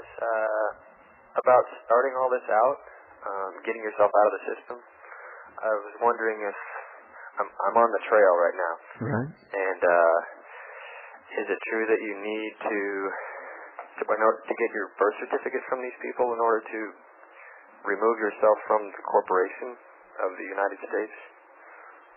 It seems that they've incorporated us. Yeah, the birth certificates are now on file with the Department of Commerce and the Census as well. They're never going to give it to you. They're never going to return it, but at least you can have on file that, hey, I'm not part of your human natural resource inventory, and that's what the thing is all about. Another point about this, OF is a bad word. Date of birth. I've got a birthday. I don't have a date of birth. Of is a legal term, significant because it decries something special, contractual in nature. You've gotten in bed with something. So date of birth, birth certificate, this all ties with becoming part of human natural resources. You can write the Department of Commerce and tell them that you would like it back, that you want yourself off the rolls. I don't think they're going to do it, but that is part of it, but don't rely on it to give you your walking papers. Good evening. You're on the air. Good evening. First of all, thank you for your program. I've been listening to it for some time. But I have a question. Mr. Party just a minute ago cited the example wherein you live in one state and Oklahoma sends you a bill for taxes and they laugh at you. Well, if you've worked in California and then all your life and then decide to retire and you want to leave Californication and you go to another state, California will track you down and in that state's courts collect back income taxes from your pension. I'm not at all surprised. And they make it stick. I wonder how they do that, and I was wondering if you were aware of that. Well, it depends on where you worked in California, what your pension agreement was. California is a very vociferous state in their government. They've got a lot of resources, and they're very jealous of their tax base leaving the state like rats fleeing a sinking ship. Being from Texas, we don't have an income tax there yet. I don't know as much about the state income tax angle on all this as some of the California tax groups do. But I would assume, I would have to state with confidence that there has to be a way out of it. But get in touch with people local or that were local for you in California, and I'm sure they could help you on that. You also have to understand that California is based upon the principle of social illusion. Good evening. You're on the air. Yeah, hi. My question is, how do you get out of this? I believe in the legality and rightness of what you're saying, but we have been trying to get out, and right now they're taking half of my husband's income before it even comes to us. Right. And so how do you live to fight another day, or how do you get out of this? We just stop paying, and they are attacking us. Was that your actions basically? You just stopped paying, you didn't send anything in, any affidavits? Right. Well, you've probably had on file, since you've gotten your Social Security number and since you filed W-4s and all that, things which basically told the government, hey, I want to be a part of your system, I want to pay taxes into what you're doing. And unless you very specifically and clearly revoke those things, they have the right under law. They have a prima facie right to still come after you. So that's what a lot of my book is about. The last 2 chapters and part of 21 is showing people, after they've learned the basics of all this, what they need to send in. You got in trouble with your own signature and paper sent in to the government, and you get out of it the same way. It's kind of hard learning all this, and not too hard to affect it once you understand the basics. So I would say get my book and any other information that you think is viable and go from there. Write me if you've got any questions. Okay. When I was talking about wages and income, it took basically, we got another call? Good. Let's hear them now. Good evening. You're on the air. Yeah, Bill in Boston. This is John from Norristown, Pennsylvania. Hello. Hi. My wife and I stopped paying income tax last December. I filed a affidavit of revocation and rescission of my Social Security number. I'm not going to file a 1040 on April 15th, so right. 1995. What can I expect the Internal Revenue to do? Well, we think of the Internal Revenue Service as this monolithic organization. when in fact how they respond to all this is pretty capricious. Depends on which district you live in. It depends on what city you live in, what time of the year they get your paperwork. Generally, for Social Security, since you've revoked your membership in Social Security, what happens is they ignore you, and then if you write back saying, hey, I want to hear back from you, they'll say, well, you can't do this. And you write back and say, yes, I've done this. And they usually write back saying, well, we wish you wouldn't do this. And you write back, I've done it. And they write back the third time typically, well, we're sorry you did this. That's what I've heard of if they write you back. Usually they don't. So just proceed, if all your paperwork is in order, just proceed with what you've started. You've claimed certain things, you've got a new life, so to speak, and start living it. If you've got any questions about my book, and if you use any of my paperwork, you're welcome to write me about that. Good evening, you're on the air. Hello. Hello. Thank you for the program. And I'm from Texas, calling from Texas. Yes, sir. And I have been studying this for about a year now, and I have discovered these things that you're talking about. And I've known for years it's not right, and we just quit doing it. Mm-hmm. They're coming after me.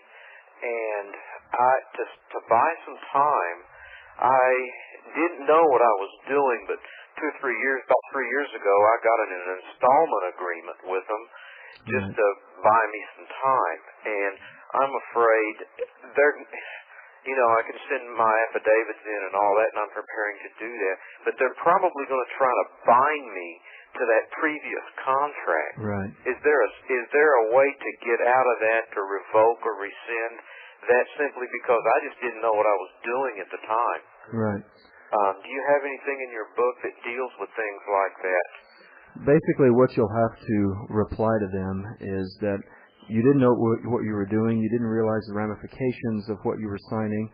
Mm-hmm. They withheld material facts. You didn't realize you were waiving rights. Mm-hmm. And all this really goes back to fraud. Mm-hmm. The IRS does have a stronger case against people that voluntarily come in and sign so-called installment contracts, as you put them. They can enforce those in civil court, tax court. It's a debt you've created for yourself. There's no real way out of that unless you go back to the fundamentals. They've lied to us and they've treated us with fraud. So always remember that at the basis of your dealings with them. Good evening, you're on the air. Good evening, Mr. Party. This is Monty from Vermont. Hello, Monty. Hi. I'm going into court on Tuesday for a paternity suit. I know the child's not mine, but I want to protect myself. What's the best way I can do that? In which way protect yourself? The court's a magisterial court. Okay, what do you mean by protect yourself? I don't want to yield any future rights in any court cases. What would be the best step to take in that? Well, I'd love to talk about something like that, but I don't want to skirt on the boundaries of giving legal advice. Let me tell you a little bit about what I know. If in every instance that you believe or the court may put in front of you that requires it, you must claim and state that you reserve all rights. And if you do that, you might be safe unless they come up with something. And remember, many of us have been working at this for years, but there's also an awful lot that we still have to learn. Mm-hmm. Well, I've already filed response with them stating that I reserve my rights. Mm-hmm. I just wondered what the next logical step was once I entered court on Tuesday, what to do. Well, reservation of rights one time is not enough. You have to reserve your rights, and you have to claim your rights every time that your rights are challenged. Mm-hmm. Each and every time. And make sure that appears on the record. Okay. Beyond that, I would see a lawyer about that, or a common law attorney, common law lawyer. Next caller. Okay. Y'all are welcome to call in. The number is 602-337-2524. Good evening. You're on the air. Good evening. My name is Gary, and in 1976 I was injured, and since that time I've never filed income tax because I haven't been able to work. Now, am I off their records, or should I go ahead and file affidavits and turn in my Social Security card? Well, there's two ways to go about it. You can let sleeping dogs lie, so to speak. If they haven't contacted you for any reason, then you might as well just let it go. In the meantime, I would do research.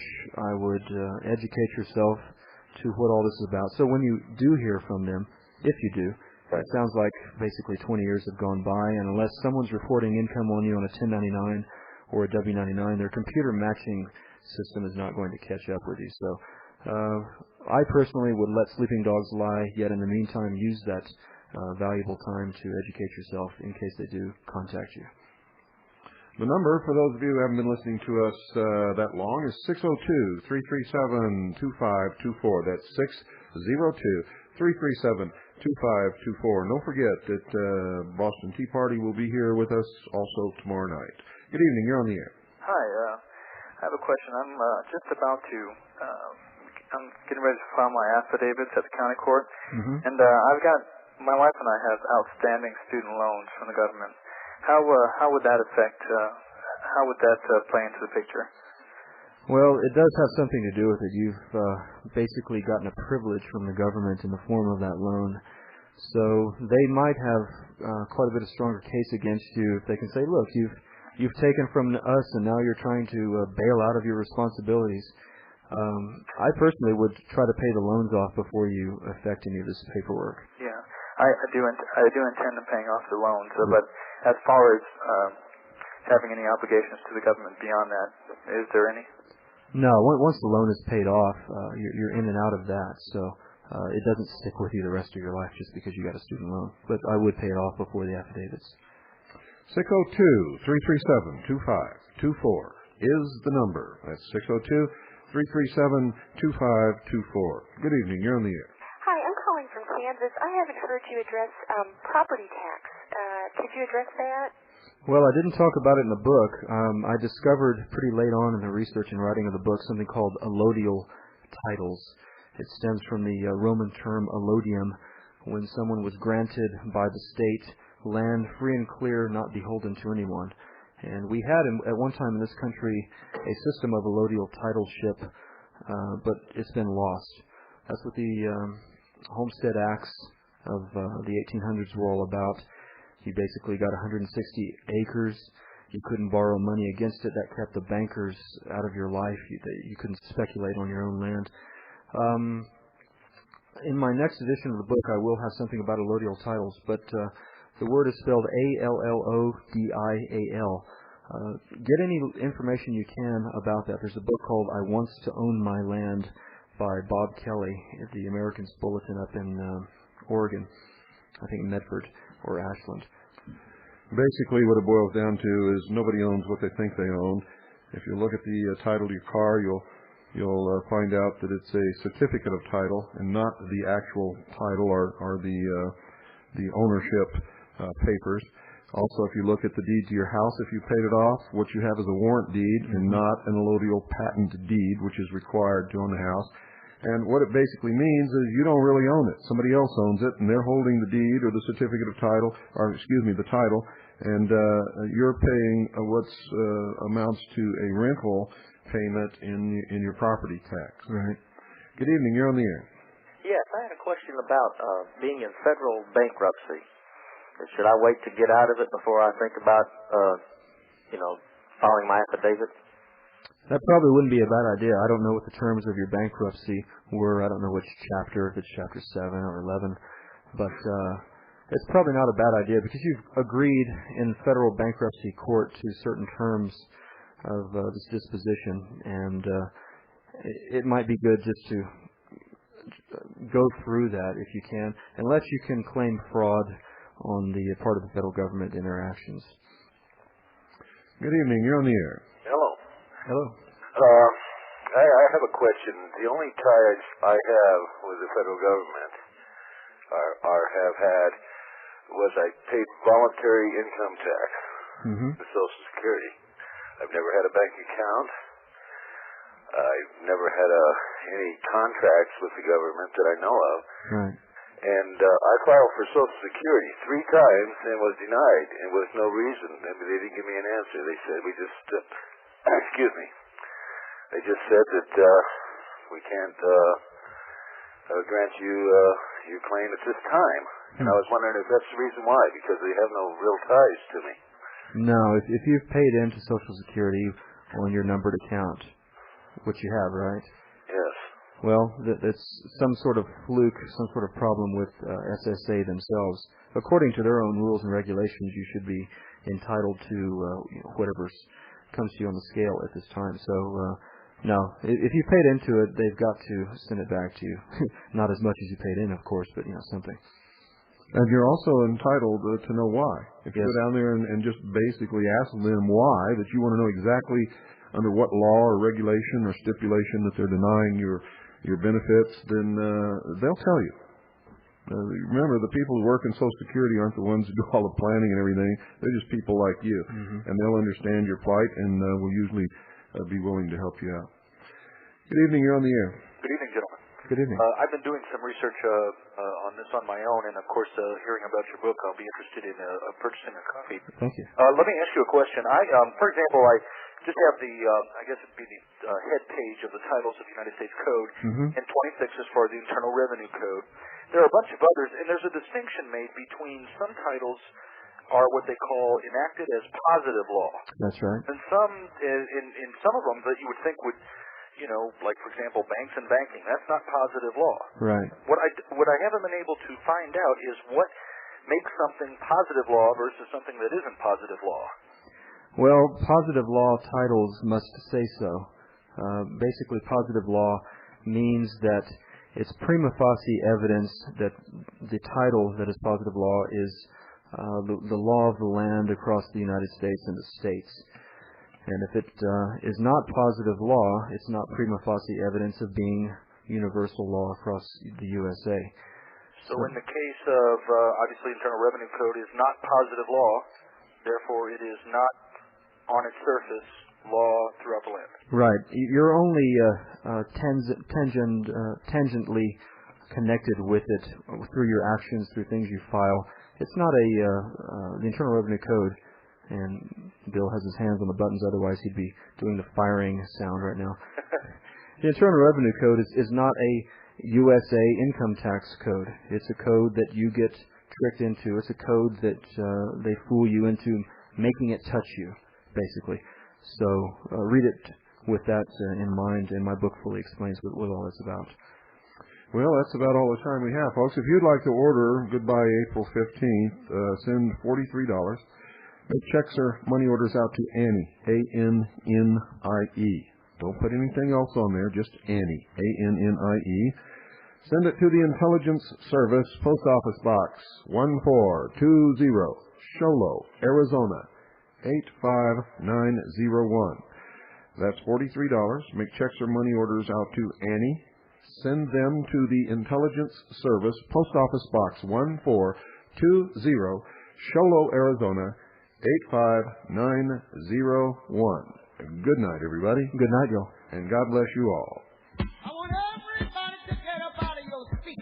Come on, y'all. Come on. Your hands together. Get up. And your arms together. Get up. And give me some of that old soul clap. Lean up your left hand like you feel what you feel and you feel.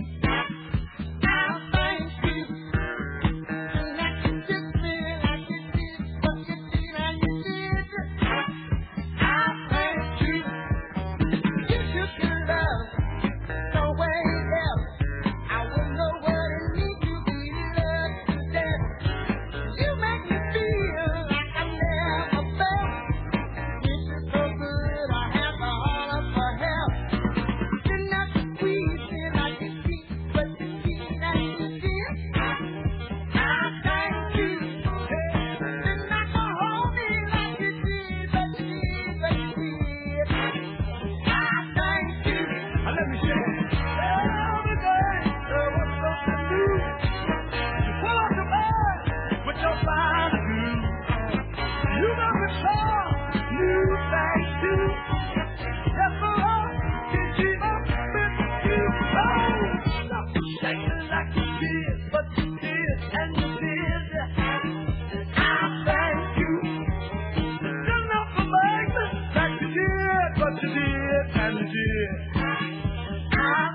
shame. Now I know what the fellas been telling you about when they said that you've been turned out. I wanna thank you, baby. Thank you, baby. Oh, baby. Thank you, baby.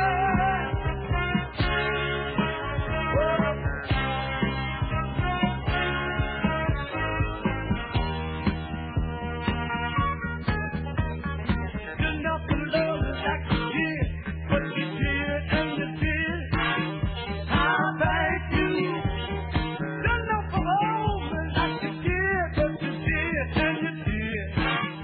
Thank you. Yes, thank you. Thank you, baby. Thank you, baby. Thank you, baby. Thank you, baby. Thank you, baby.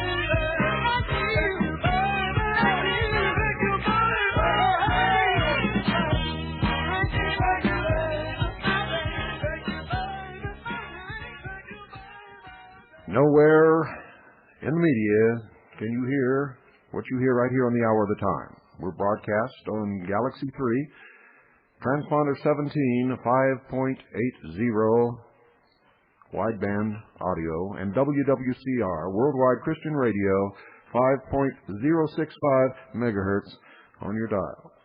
Please be with us every Monday through Friday night at the same time for the Hour of the Time.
Hey, this is Yogi.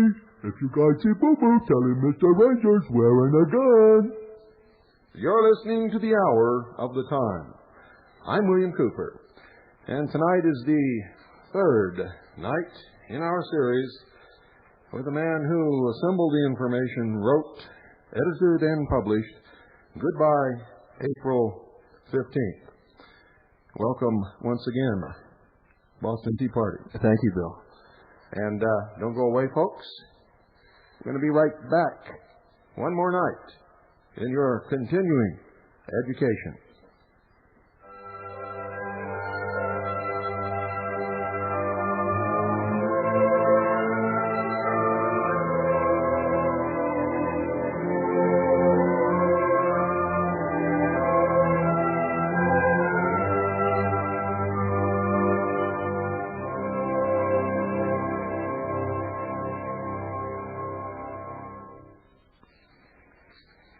Excuse me, sir, is this the Delta House? Sure. Come on in.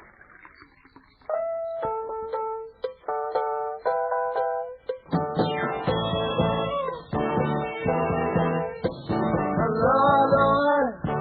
Oh, no, I'm feeling way I go. Yeah. Hello, Lord. Oh, baby, feeling way I go. I found the girl, she was for me. He got that shit, so to see. I said, all alone, never think I'll make it home. No other one, oh, there I go. Yeah, no other one,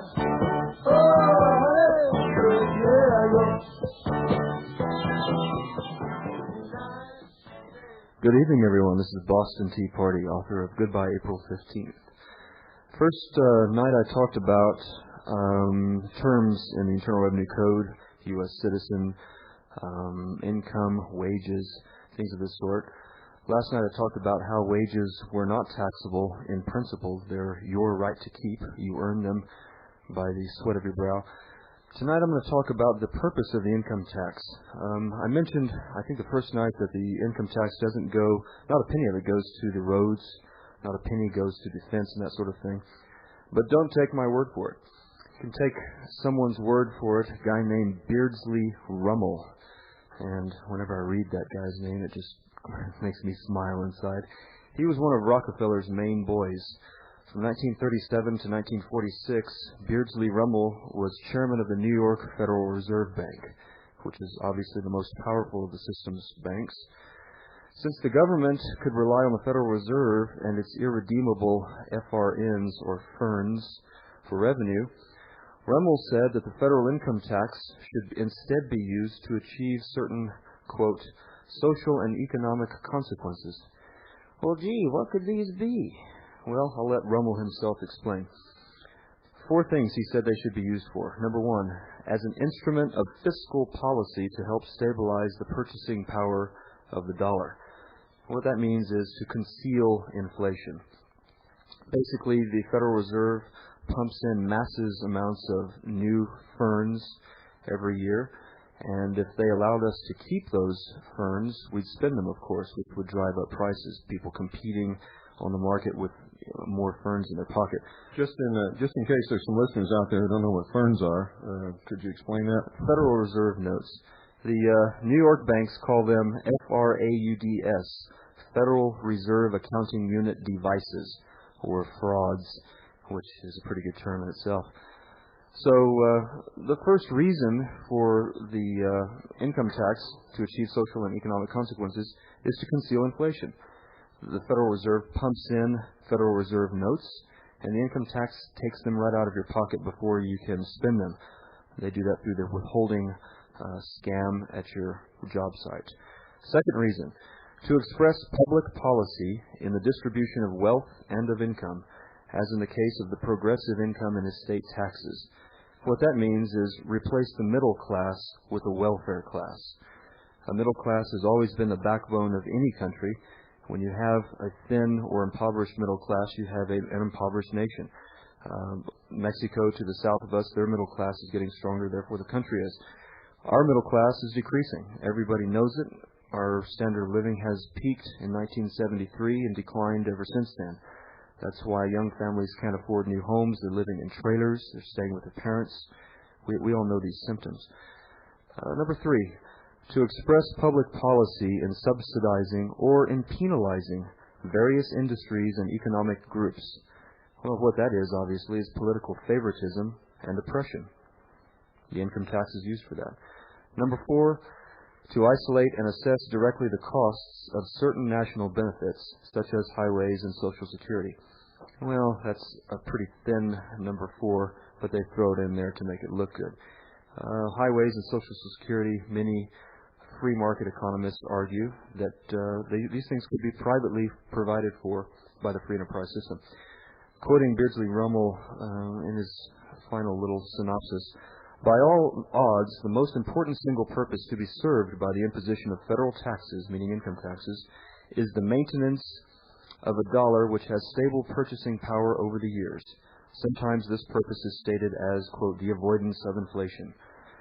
Ferns the government spends becomes purchasing power in the hands of the people who have received them, whereas ferns confiscated by taxation cannot be spent by the people, and therefore can no longer be used to acquire the things which are available for sale.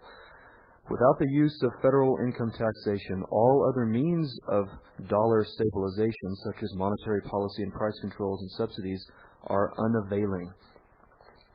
By the way, it was Beardsley Rummel who designed the private sector wage withholding scam. So there you have it, from as top a government official as you'll ever hear from about the purpose of the income tax. It's not to pay for roads, defense, the maintenance of our infrastructure. It's for social and economic consequences, to conceal inflation, to replace the middle class with a welfare class, as a tool of political favoritism and oppression, and to provide for so-called national benefits, which should be in the hands of free enterprise. In your wallets, since 1990, you might have noticed a new kind of Federal Reserve note. The 1990 series have a little strip in them on the left-hand side, about a third in from the left-hand side. It's a little, what is it made of? Polyester with platinum letters on it. This is a hybrid paper-electronic money that I talked about in my book. They want to go to a cashless system, which I'll talk about in a bit, but right now we just have a paper system. So they have to have a hybrid, a paper-electronic medium that can be tracked by machines, where they know who spent the money to you and who you spend it to, and eventually they'll ease this whole system into a cashless economy, culminating, they hope, in a debit card and a number system. The two-tiered FRN, which I talked about in my book when it came out 2 years ago, is a reality. What I mean by two-tiered is that we're going to have a domestic Federal Reserve note and an international one. We'll talk about this a bit. To make sure that we have a captive monetary audience, the banksters plan on circulating this new FRN only within the national borders, while the old FRNs will continue to circulate overseas. At the time of the initial swap from the greenback we're familiar with to the new greenback, this initial swap, the ratio will have to be 1-to-1 to avoid widespread revolt, panic, and just disobedience. Once the swap is accomplished and the sheep are munching on what I call new grass, the Fed will turn up the printing presses. I'm making a broad generalization. They'll turn up the printing presses as never before and hyperinflate the new Federal Reserve note. It is this currency that the retiring baby boomers will receive as their, quote, Social Security checks. Many people have written about this. Martin Nessman has, in How to Achieve Personal and Financial Privacy in a Public Age. Dr. Ron Paul in the Ron Paul Money Book. And now we're seeing copies of this new note being distributed, being shown. USA Today had it, I think, the May 10th issue. All the coin magazines are bantering about this new note and how beautiful it's going to be and whether Benjamin Franklin should be on the right side or the left side of the $100 bill. I mean, who cares? Who cares?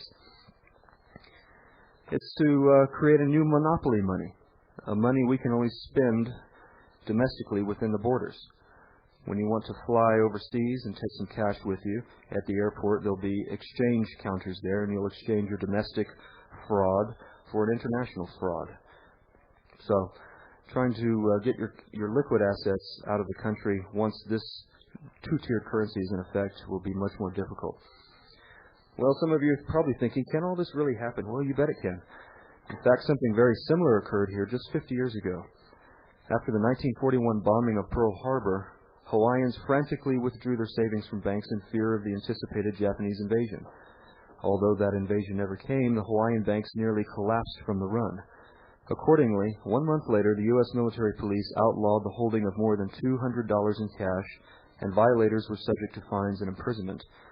All so-called surplus dollars were to be turned in to the government for, quote, safekeeping. That's Orwellian, isn't it? And to enforce this provision, the MPs inspected safety deposit boxes for contraband cash and confiscated all that was found. Then the MPs mandated a currency swap for a new Federal Reserve note with the word Hawaii imprinted on the reverse. Any coin dealer can show you one of these bills. When the next FRN swap happens, it will be rather familiar to elderly Hawaiians. Well, isn't this for a noble cause? Doesn't the end justify the means? It does if one is a tyrant.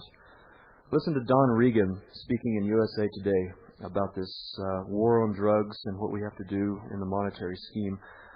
A lot of people will raise legal questions. Do we have the right to do this? These people, he's talking about the drug dealers, are killers. We, the feds, have the right to do anything we want to them to protect ourselves.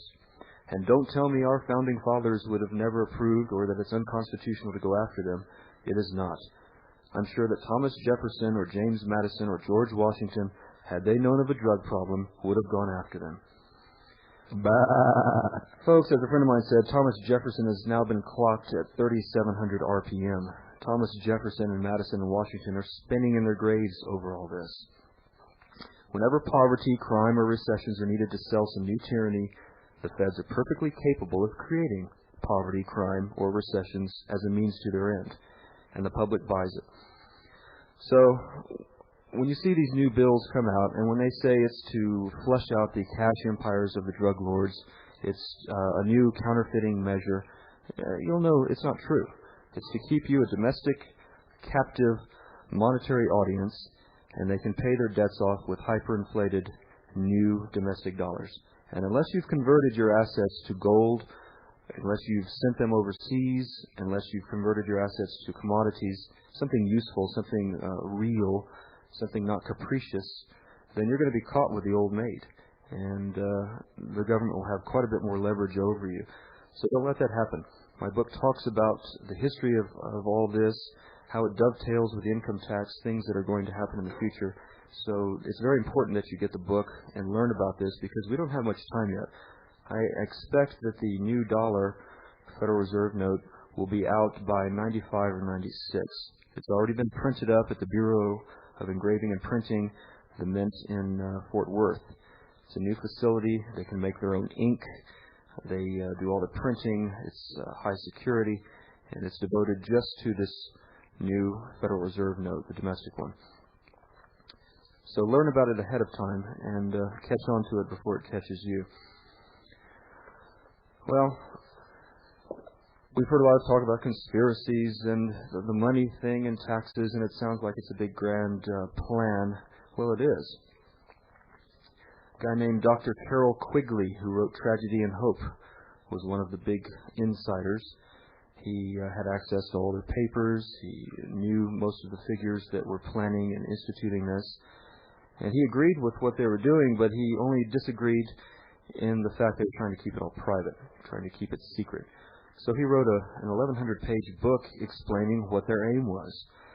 And their aim, and I'm quoting from his book, Tragedy and Hope, was nothing less to create a world system of financial control in private hands, able to dominate the political system of each country and the economy of the world as a whole, where the individual's freedom and choice will be controlled within very narrow alternatives by the fact that he will be numbered from birth and followed as a number through his educational training, his required military or other public service, his tax contributions, wink, wink, his health and medical requirements, and his final retirement and death benefits. This is the real game Monopoly. This is the big version, the world version. They've even got their own money, the Federal Reserve notes. Rockefeller, John D. Sr., said in 1904, "In our dreams we have limitless resources, and the people yield themselves with perfect docility to our molding hands. The present educational conventions fade from our minds, and, unhampered by tradition, we work our own goodwill, wink, wink, upon a grateful and responsive rural folk." How about a sheep noise here? Bah! Thank you. So we've got Quigley telling you what they're all about. We've got Rockefeller dreaming in his head what this could be all about. We've been seeing the signs for years, and my book puts it together in an understandable, digestible form, and it's actually kind of fun to read. So, the income tax is a method of enslavement. They planned it for decades. We're just not intelligent enough to rule our own lives. We're rubes, sheep, and this thing can happen if we let it. I'm kind of disappointed and disheartened so far, up to date, with the masses' sense of what I call symbol patriotism. It's a hollow, superficial form of patriotism which reveres the symbols of America instead of the ideals of America. The ideals of America are codified in our Declaration of Independence and the Constitution's Bill of Rights. It's this philosophy of freedom, this respect for unalienable rights, limited government, and due process of law, which is America, not the bald eagle. Our founders fought for the Bill of Rights, not the Star-Spangled Banner. If you disagree, ask yourself this. Which will more outrage the public, the trampling of their constitutional rights or the burning of the American flag? Today's simple patriotism is based on images and emotion. We no longer have a universal patriotism based on the individual knowledge of our rights and our institutions. This explains why Americans work half their lives for government, yet still believe they are free. Just because a slave has weekends off doesn't mean he's 2/7 free, okay? Just because you're allowed, money to go down to the movies, have something to eat in a restaurant, or take a trip for 2 weeks a year, you think you're free. You're not. We're living in a gilded cage. Bill likes that. I'll quote now from Etienne de la Boutie. He said, "It is incredible how as soon as a people becomes subject, it promptly falls into such complete forgetfulness of its freedom that it can hardly be roused to the point of regaining it, obeying so easily and willingly that one is led to say that this people has not so much lost its liberty as won its enslavement." With our minds turned to TV mush, caring only about luxuries and conveniences, griping about the pizza guy being 5 minutes late, we've allowed this big mess of ours all by ourselves. We won't write a letter to our congressmen or newspapers and editorials protesting this federal tyranny, but gosh, let a soft drink company change its cola formula and the whole country freaks out. Tyranny costs money. We financed this whole thing, this bondage, all by ourselves. And what's been our excuse? Well, those IRS meanies would have taken away my new Geostorm if I didn't do what they said. Yeah. We've got the best-dressed, neatest driving cars of sheep that ever lived. I've long suspected that this righteous indignation of America is of high temperature, but of low BTUs. Our national anger is white hot, but it goes no further than a needle tip. We are easily quenched. To illustrate what I mean, I quote from Oliver Lang's very American novel, Defiance, which recounts a successful Soviet sneak attack in which America was conquered in the matter of a few weeks. This is a strongly worded passage, but one we all need to hear. Our peril was not the bomb, or communism, or the population explosion, but the state to which our lifestyle had progressed. By some sequence still not clear, the American psyche curdled badly by the 70s. The improvement of our human condition, individually and nationally, our raison d'etre, became perfunctorily mechanical.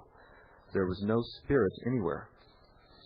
The deeper shock, then, was not that we lost, he's talking about the war, but that we lost with such ease, with an effortless that approached divine imperturbability. In terms of image, the world was presented with the Statue of Liberty, not as an inviolate emblem, but as a vacuously grinning old whore, who after a token assault was debauched and then rolled docilely in the hay. U.S. citizens, including the great silent majority, did not, after all, especially care who led them. What counted was, they did not have to lead themselves. We proved the lie, were served up with a gagging portion of our vintage distillation of apocalyptic BS, all the narcissistic swill about indomitable spirit, invincibility, courage, and nobility of purpose, and demonstrated once and for all to those who looked on with interest a fact long suspected, that this nation, through a self-administered indoctrination of spurious righteousness, larded with the false rewards of superfluous luxury, had at last achieved the most tractable, malleable, let's face it, spineless people to walk the face of the earth. Is that us, Americans? Is that our future? There's nothing to guarantee that Americans will remain free. We can turn socialist just like other countries, and we're very close to it. It's all up to us. We're the most naturally patriotic people on earth, and this, indirectly, is our weakness. The 4th of July, the Statue of Liberty, and the red, white, and blue are used as sales props for socialist control and world government. To give you an example, the ration coupons of the wholly artificial 1975 fuel shortage cleverly had pictures of George Washington on them. The next time you see some Fed on TV announcing a new bit of tyranny or a new war or police action, look for the American flag behind him. It's always there. I'm going to conclude the 3 nights of my discussion about government. Its first duty is to do no harm, just like a doctor. Do no harm. You've heard of tax protesters been thrown out of their house seized, their businesses closed. I'll put it to you this way. There's no purpose of the federal government so compelling, so important, as to throw people out of their houses, close their businesses, break up families for the mere non-payment of taxes. Nothing the government does is that important. What's the point of throwing people out on the streets, closing businesses down, increasing unemployment, when the taxpayers are paying for unemployment benefits, welfare, counseling for people with wrecked lives? What's the point of creating more misery, new misery, just because they, for one reason or another, of social conscience, refuse to pay taxes? We shouldn't need a 400-page book like mine. We shouldn't have needed 24 books like this. We should just be outraged at the Gestapo nature of the IRS. We shouldn't need all this legal discussion of the ins and outs of semantics and what is a U.S. citizen. This is a principle involved. We're working for a living. We deserve to take home our wages, and we deserve to have honest Republican form of government, a government that spends its resources on constitutional purposes. And only 26% of what it spends its current dollar on goes to the constitutional limitations of defense, courts, and Congress. 3 out of 75% out of every dollar goes to the international welfare states, goes to the eternal welfare states, goes to police actions with the UN, whatever. So we shouldn't need this endless discussion, this minutiae of legalistic arguments. Let's go back to the fundamentals. We should have a limited government and limited amounts of money it requires. And that's really the end of it. So think of that first in all things. I've got a few suggestions to you. Do we have time for this, Bill? Okay. All right, we've got 3 minutes. I've got about 8 suggestions to you, and then we'll open the phone lines up for questions. Get out of paper Federal Reserve note assets. I wouldn't have more than $1,000 in cash, and I wouldn't have a single penny in IRAs, 401ks, KIOs, mutual funds, that sort of thing. They're coming down. Convert these things to hard assets, commodities, gold, silver, tools, ammunition, guns, building supplies, medical supplies, and distribute these things geographically. Don't keep them all in your garage. Get out of hollow, debilitating friendships, relationships. Make friends with solid, informed, courageous people, because you're going to have to rely on them in the future, very soon. Get your family and spiritual lives in order, because these are the bedrock. These are the bedrock that we rely upon. Keep your principles visible. Keep your assets hidden. Cultivate some personal privacy for a change. You don't have to talk about what you're doing and what you've got and where you're going.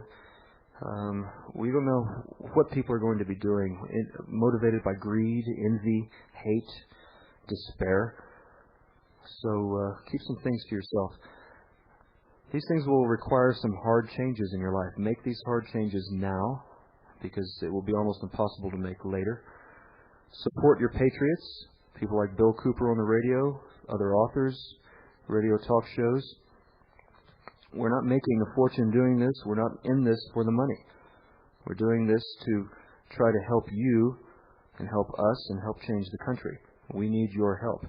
Finally, tell others about what you've heard on the radio, about what you've read.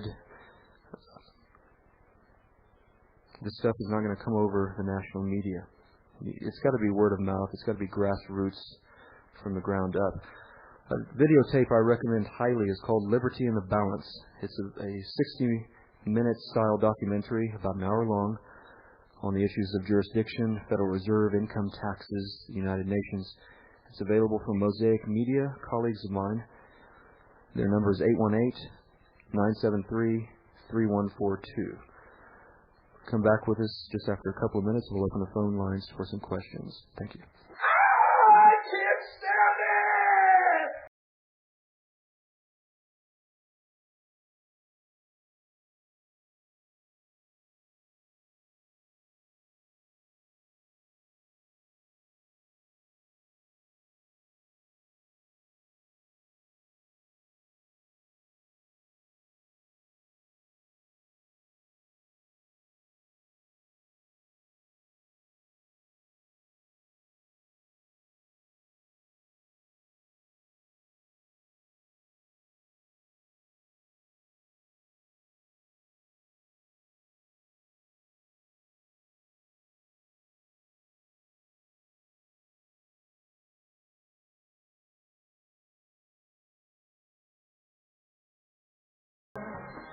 Yes, folks, that's the first thing that anybody ever asks me as I travel around this country and give my little talk trying to make somebody understand.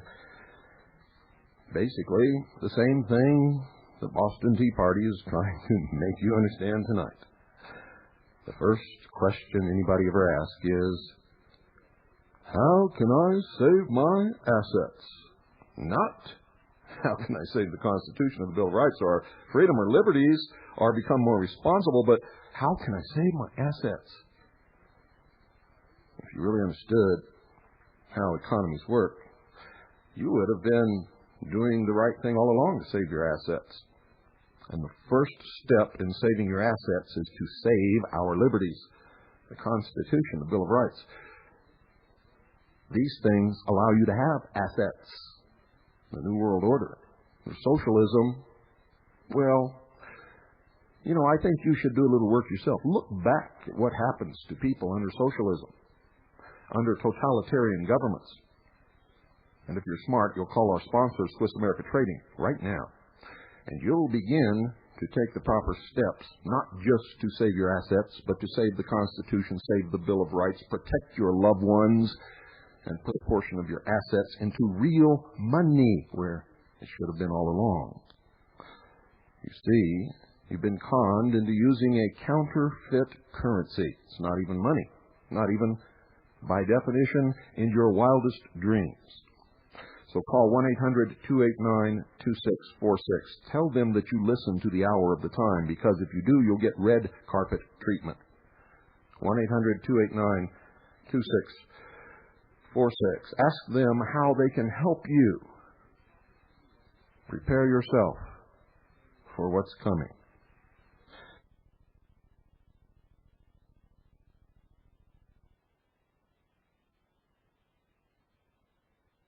Newspapers. It was in all the coin newspapers. It was in USA Today. It was on the 6 o'clock news. They said very clearly that the currency exchange would be sometime after the first of the year. When exactly, I don't know. Could be as early as sometime between January the 15th and April the 1st. And with the currency change, either comes rapid inflation or the devaluation of the dollar. Call 1-800-289-2646.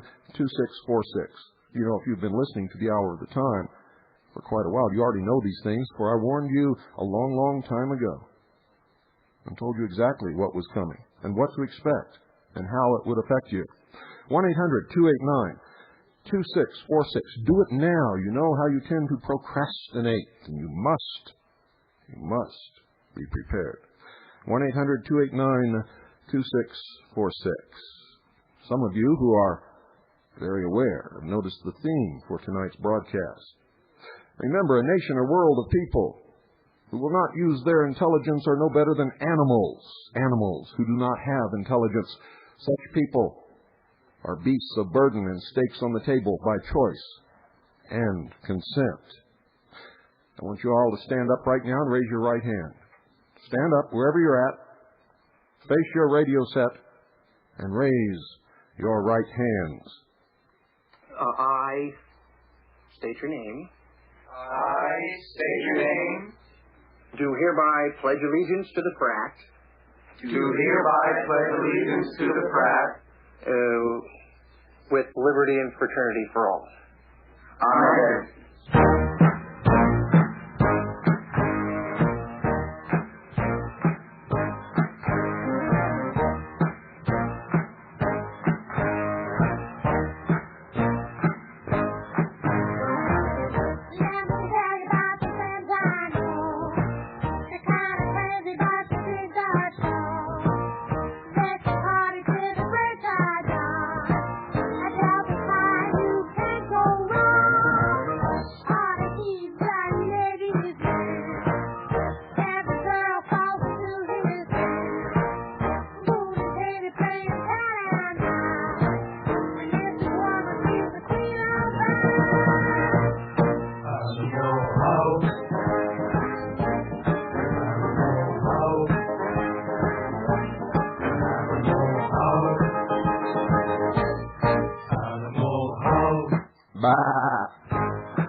We're back with the Hour of the Time. This is Boston Tea Party.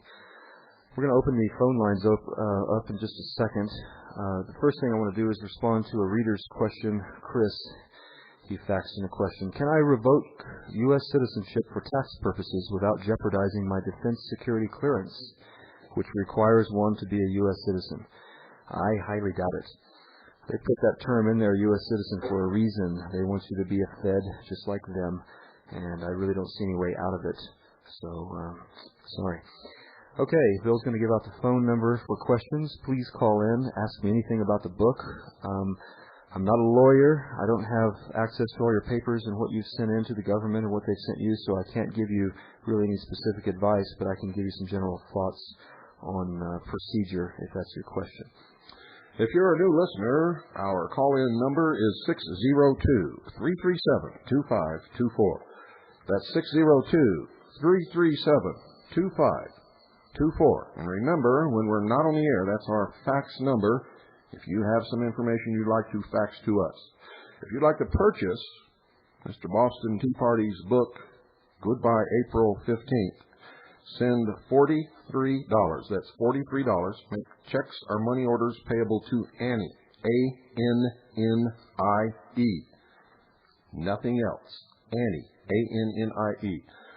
$43.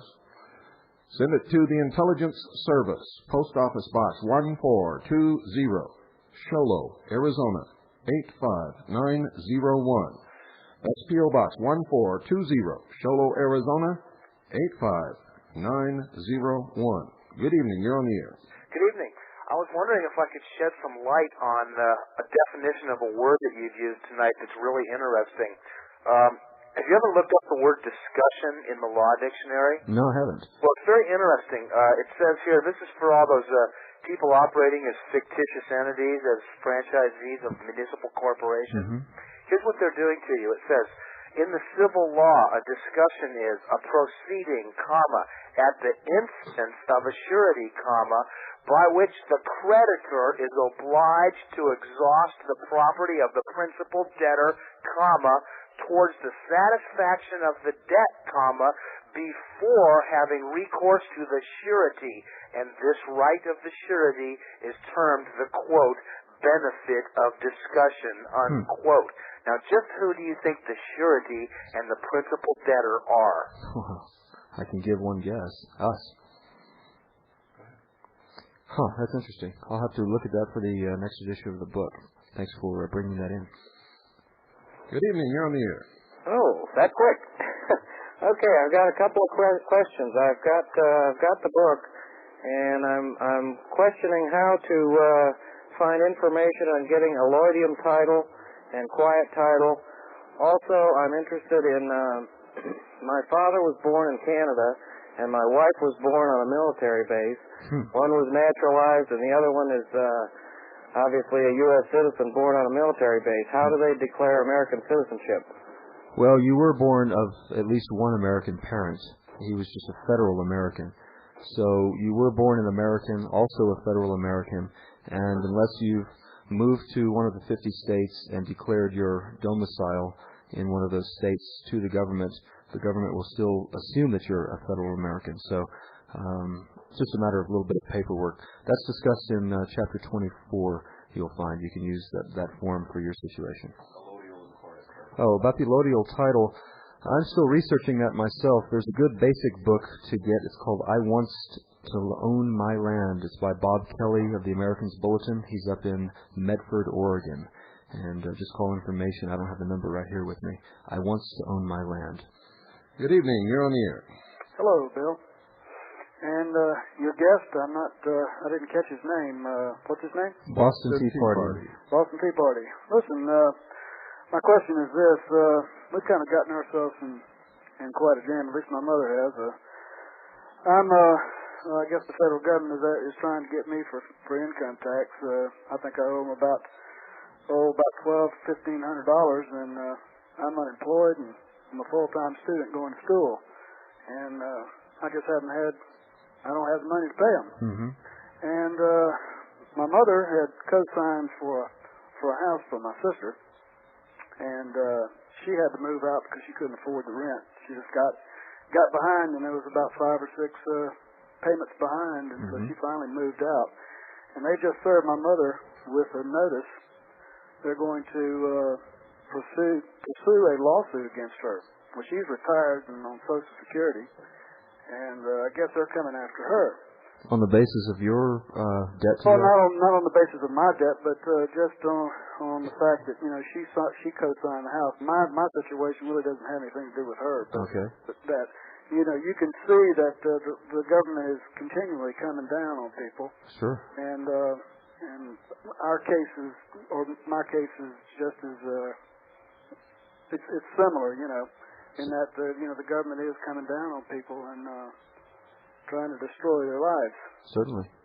And but what I guess my question was is that what she wants to do, she wants to hire an attorney, and I guess they've got her scared to death that they're going to take her to court, but there's really nothing they can do to her. I mean, she doesn't own anything. Well, let's try and see if we can get an answer because we've already got the pertinent information that we need. Thank you for calling. Okay. Thank you. Right. Well, they certainly can civilly sue her for non-payment, but as you said, if she has no assets, then all they can do is make a nasty remark, judgment in her credit file. So you can't get blood out of a turnip. You can't get assets out of someone that doesn't have them. It's not a pleasant experience being sued civilly, but if that's the only way this thing's probably going to go, and she can't pay it, well, she can't pay it. So tell her not to worry. It's not worth getting upset and losing health over anything like that. That's all I can tell you. Folks, don't get attached to material possessions. If we lose this battle, you're going to lose it all anyway. Mm-hmm. Get into spiritual things. Get into contact and interaction with good, solid people. And as far as this young man's problem is, if you go to the IRS and make arrangements to make payments, you're going to be a lot better off than if you just sit back and wait for them to come and take everything you own, because that's what they'll do. You're using the wrong language, so I know you're going to lose in advance, because on this broadcast you said you owed them at least $12,000, and that's an admission that you're liable. So you've got a lot of studying to do, and if you were just listening the last 2 nights, you should have known better than to make that statement. Good evening. You're on the air. Good evening, fellas. Good evening. I'd like to order Boston's book, but I thought I'd check first and see if he would anticipate any special problems for someone who hasn't filed for 10 to 12 years. Not really. The IRS's computers, what they're using to go after non-filers, basically is a 2-part system. It requires, number one, someone to file a form, a 1099 or a W-9, telling the government that you've made some sort of income from somewhere. And the other half of that computer system looks for a return from someone that had income reported on them. And if there's no return and the income exceeded the threshold of the reporting requirement, then the computer kicks that guy's name out and they get a letter saying, hey, where's your 1040? So if you haven't had income reported on you and you haven't had a big fat bank account all these years, they don't know about you. So, no, there's no special problem, and I would say that you're in a better position to use this information to your benefit than other people. Good evening. You're on the air. Yes, I have a question for you. I have your book and Thank you. Enjoy it, reading it very much. It's very, very, very good. Thank you. And I have a question. If you file for the 1040NR forms as you suggested, which I did, I haven't got very far in recouping any of those funds. Do you know of anybody who has been successful at doing that? And also I have a question. Do you have any advice for trying to become employed in the loose sense of the word if you do these things that you outlined in your book? You mean as a private contractor, an independent contractor? He's not there. Oh, he's not there. Okay. Getting back to filing for a refund, it's very rare that the government kicks back a refund anymore. They're being swamped with refund requests. Information like this has really gotten out to quite a few people. So the government is just panicky about this. What I would do is just sort of look at the money you've paid into the government as sort of a tuition, and let it burn inside you. You know, get hot about it, because if we're not angry about what's been done to us, nothing's going to happen. So unfortunately, we can't really expect refunds from the government. It's nice when it happens. I hear of them once in a while, but it's certainly not the norm anymore. About being employed, you want to avoid using that term because it means federal government employment. That's why they can say that employers must do this and must have quotas and must comply to these things, because they're talking about themselves. They're saying the federal government must be an equal opportunity employer and that sort of thing. So go to independent contractorship. There are many common law forms available to get this done between you and those who would pay for your labor. Next caller. Also, if you're employed, you're an employee, and if you're an employee, you're a taxpayer. There's no way you can get out of paying your income taxes, and that was made clear in the last couple of nights. You guys aren't listening very closely. You've got to listen. You've got to study. You've got to learn. Good evening. You're on the air. Hi. Good evening, gentlemen. Good evening.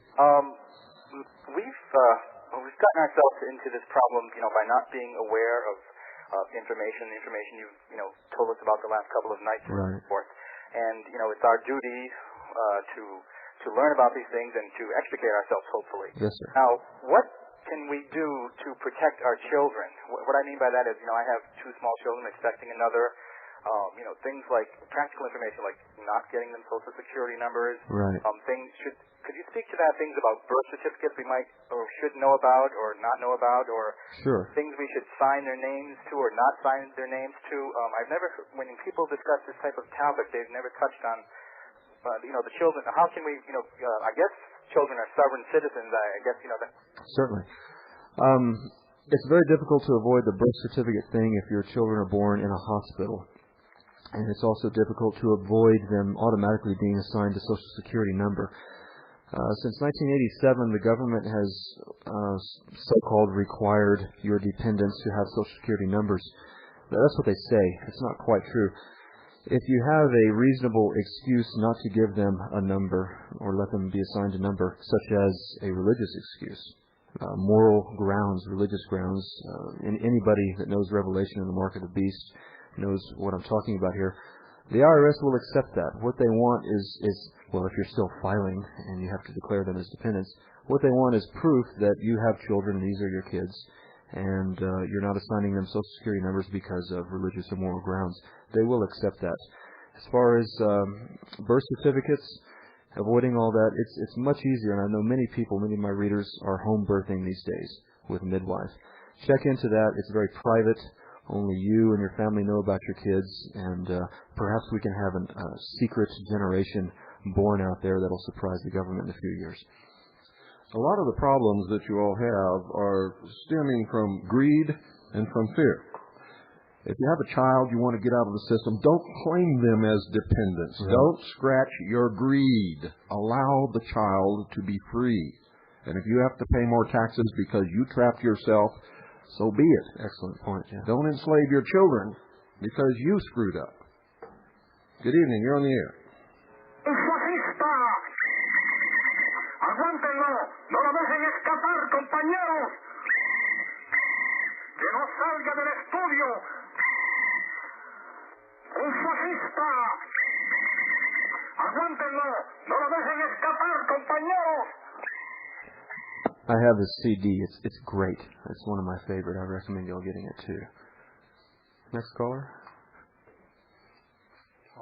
We don't have a caller for one call. Okay. We need some callers here. The number again is 602-337-24... What is the number? 2524. We don't need callers. We got plenty of callers. We just have to wait until somebody rings the bell. Okay. Good evening. You're on the air. Hi, I've been listening to your show. I enjoy it. I have a couple of quick questions. One is, IRS is sending me these summonses, and I have no idea if they're legitimate summonses. Right. And they're threatening if I do not show up that all kinds of evil things will happen to me. Certainly. And could you comment on that? Well, these summons, as my understanding go, generally do not have the force of law. They're basically saying, we really want you to come in and tell us all these things about yourself so we can use them against you. Two ways to go about this. You can show up, take your records with you, but not reveal them to the IRS. They admit that themselves in their own special agent's manual. I talk about that in my book. Or two, you can refuse to show up, as I talk about how in the book, and then the IRS has a dilemma. Well, do we want to go to court and get a judge to force appearance or not? You know, what are the ramifications of that, trying to force someone? What are they going to say about it? How much stink is he going to raise? So this whole thing, the summons enforcement is by no means certain, and you've got two options for your benefit. So get my book, because it talks about that in chapter 25. Okay, thank you. Thank you. It's also important, folks, if you get a summons and it's signed by a judge, you do have to go, and you do have to bring whatever they say that you have to bring. But you do not have to show them anything. Mm-hmm. What you should do is put a tape recorder on the table, tell them that you're going to tape every word that is spoken, start the tape recorder recording, identify yourself, ask them to identify themselves, and then the next question out of your mouth should be, do you, as a representative of the United States government in the capacity that you claim, have a delegation of authority? If the answer is no, tell them that you have satisfied the summons, you have showed up with your records, you refuse because you do not have to, under the law, show them or tell them anything, and that you're going home. And then go home. Good evening. You're on the air. Hey, God bless, Bill. Thanks for putting on this series. Great job. Mr. Party. Yes, sir. Sure appreciate what you're doing. Thank you. Going back to something you discussed last night about people who had voluntarily, signed a contract with the IRS to pay back taxes, catch up on filings and stuff like that. Well, that's something that I have done out of ignorance, but, before I knew any better, I thought it was the right thing to do. But now it's coming up time to file again. Now, I kind of got the indication from you that you should go ahead and follow through with the contract that you had signed with them, because it's something that you had already done. Unless you can allege fraud on their part. Right. Unless you want to challenge it on the fraud basis. Exactly. Yeah. Which is completely legitimate in my way of thinking, but involves... What's your question? Taxes are coming due again. Can I go ahead and file my affidavit and everything like that and still continue paying the debt that I've obliged myself to pay? Well, the two will contradict themselves. If you file the affidavit saying, I've been tricked into this and I never was required to pay, and I only did this out of ignorance and fraud and intimidation, but yet you still continue to pay, your left hand is not agreeing with your right hand. The most important thing in all this, dealing with the government and filing papers and all this sort of thing, is to be consistent. Okay? Because they'll look for inconsistencies and they'll say, you're not sincere about this, or you don't know what you're doing. So either pay and keep paying and pay off the thing, or allege fraud, as is talked about in affidavits, and go that way. But don't mix the two. You're the last caller. Please make your question short and to the point. Okay. Yeah, hello, Bill, and hello, Mr. Party. Hello. Have your book. We need your question, please. We're at the end of the hour. If the husband sends in the affidavit and so forth, does the wife also need to? Have you all filed jointly? Previously, but only I earned income last year. Right. Well, if you filed singly this past year, you can file your affidavit, and she doesn't have to. It's best if you're in agreement about this, just for yourselves and your marriage, and also your stance against the government. But it's not necessary. Well, that concludes our call-in session. I want to thank everyone that's been listening. I want to thank all the readers out there who have ordered the book, and I appreciate all the letters and support you've given me. My next edition will be out next year sometime, and you'll be hearing more about that. I'll be on the show, I'm sure, when that's imminent. Thanks, Bill. Thank you for coming. It's been a great 3 nights. I'm sure everybody out there has learned an awful lot, not even 1/1000th of what they can learn by reading your book. But for those of you who would like to acquire it, it's $43.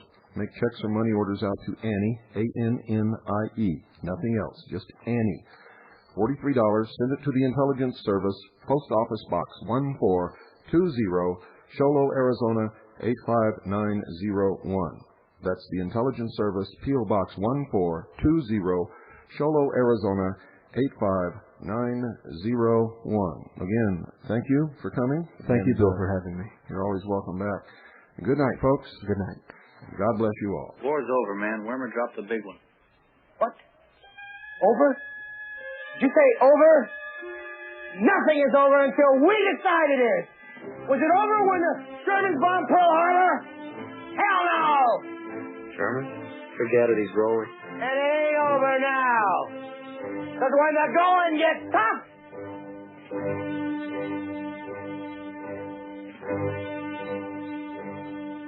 the tough get going. Who's with me? Let's go! Come on! Yeah, let's go! Hey, get him! Oh, let's go!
Ladies and gentlemen, you've been listening to the Hour of the Time, the only place left in the world where you can get real truth in media.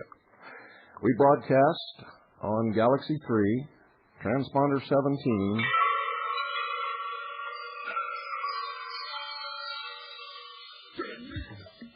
.5.8 wideband audio, and WWCR 5.065 megahertz worldwide shortwave radio.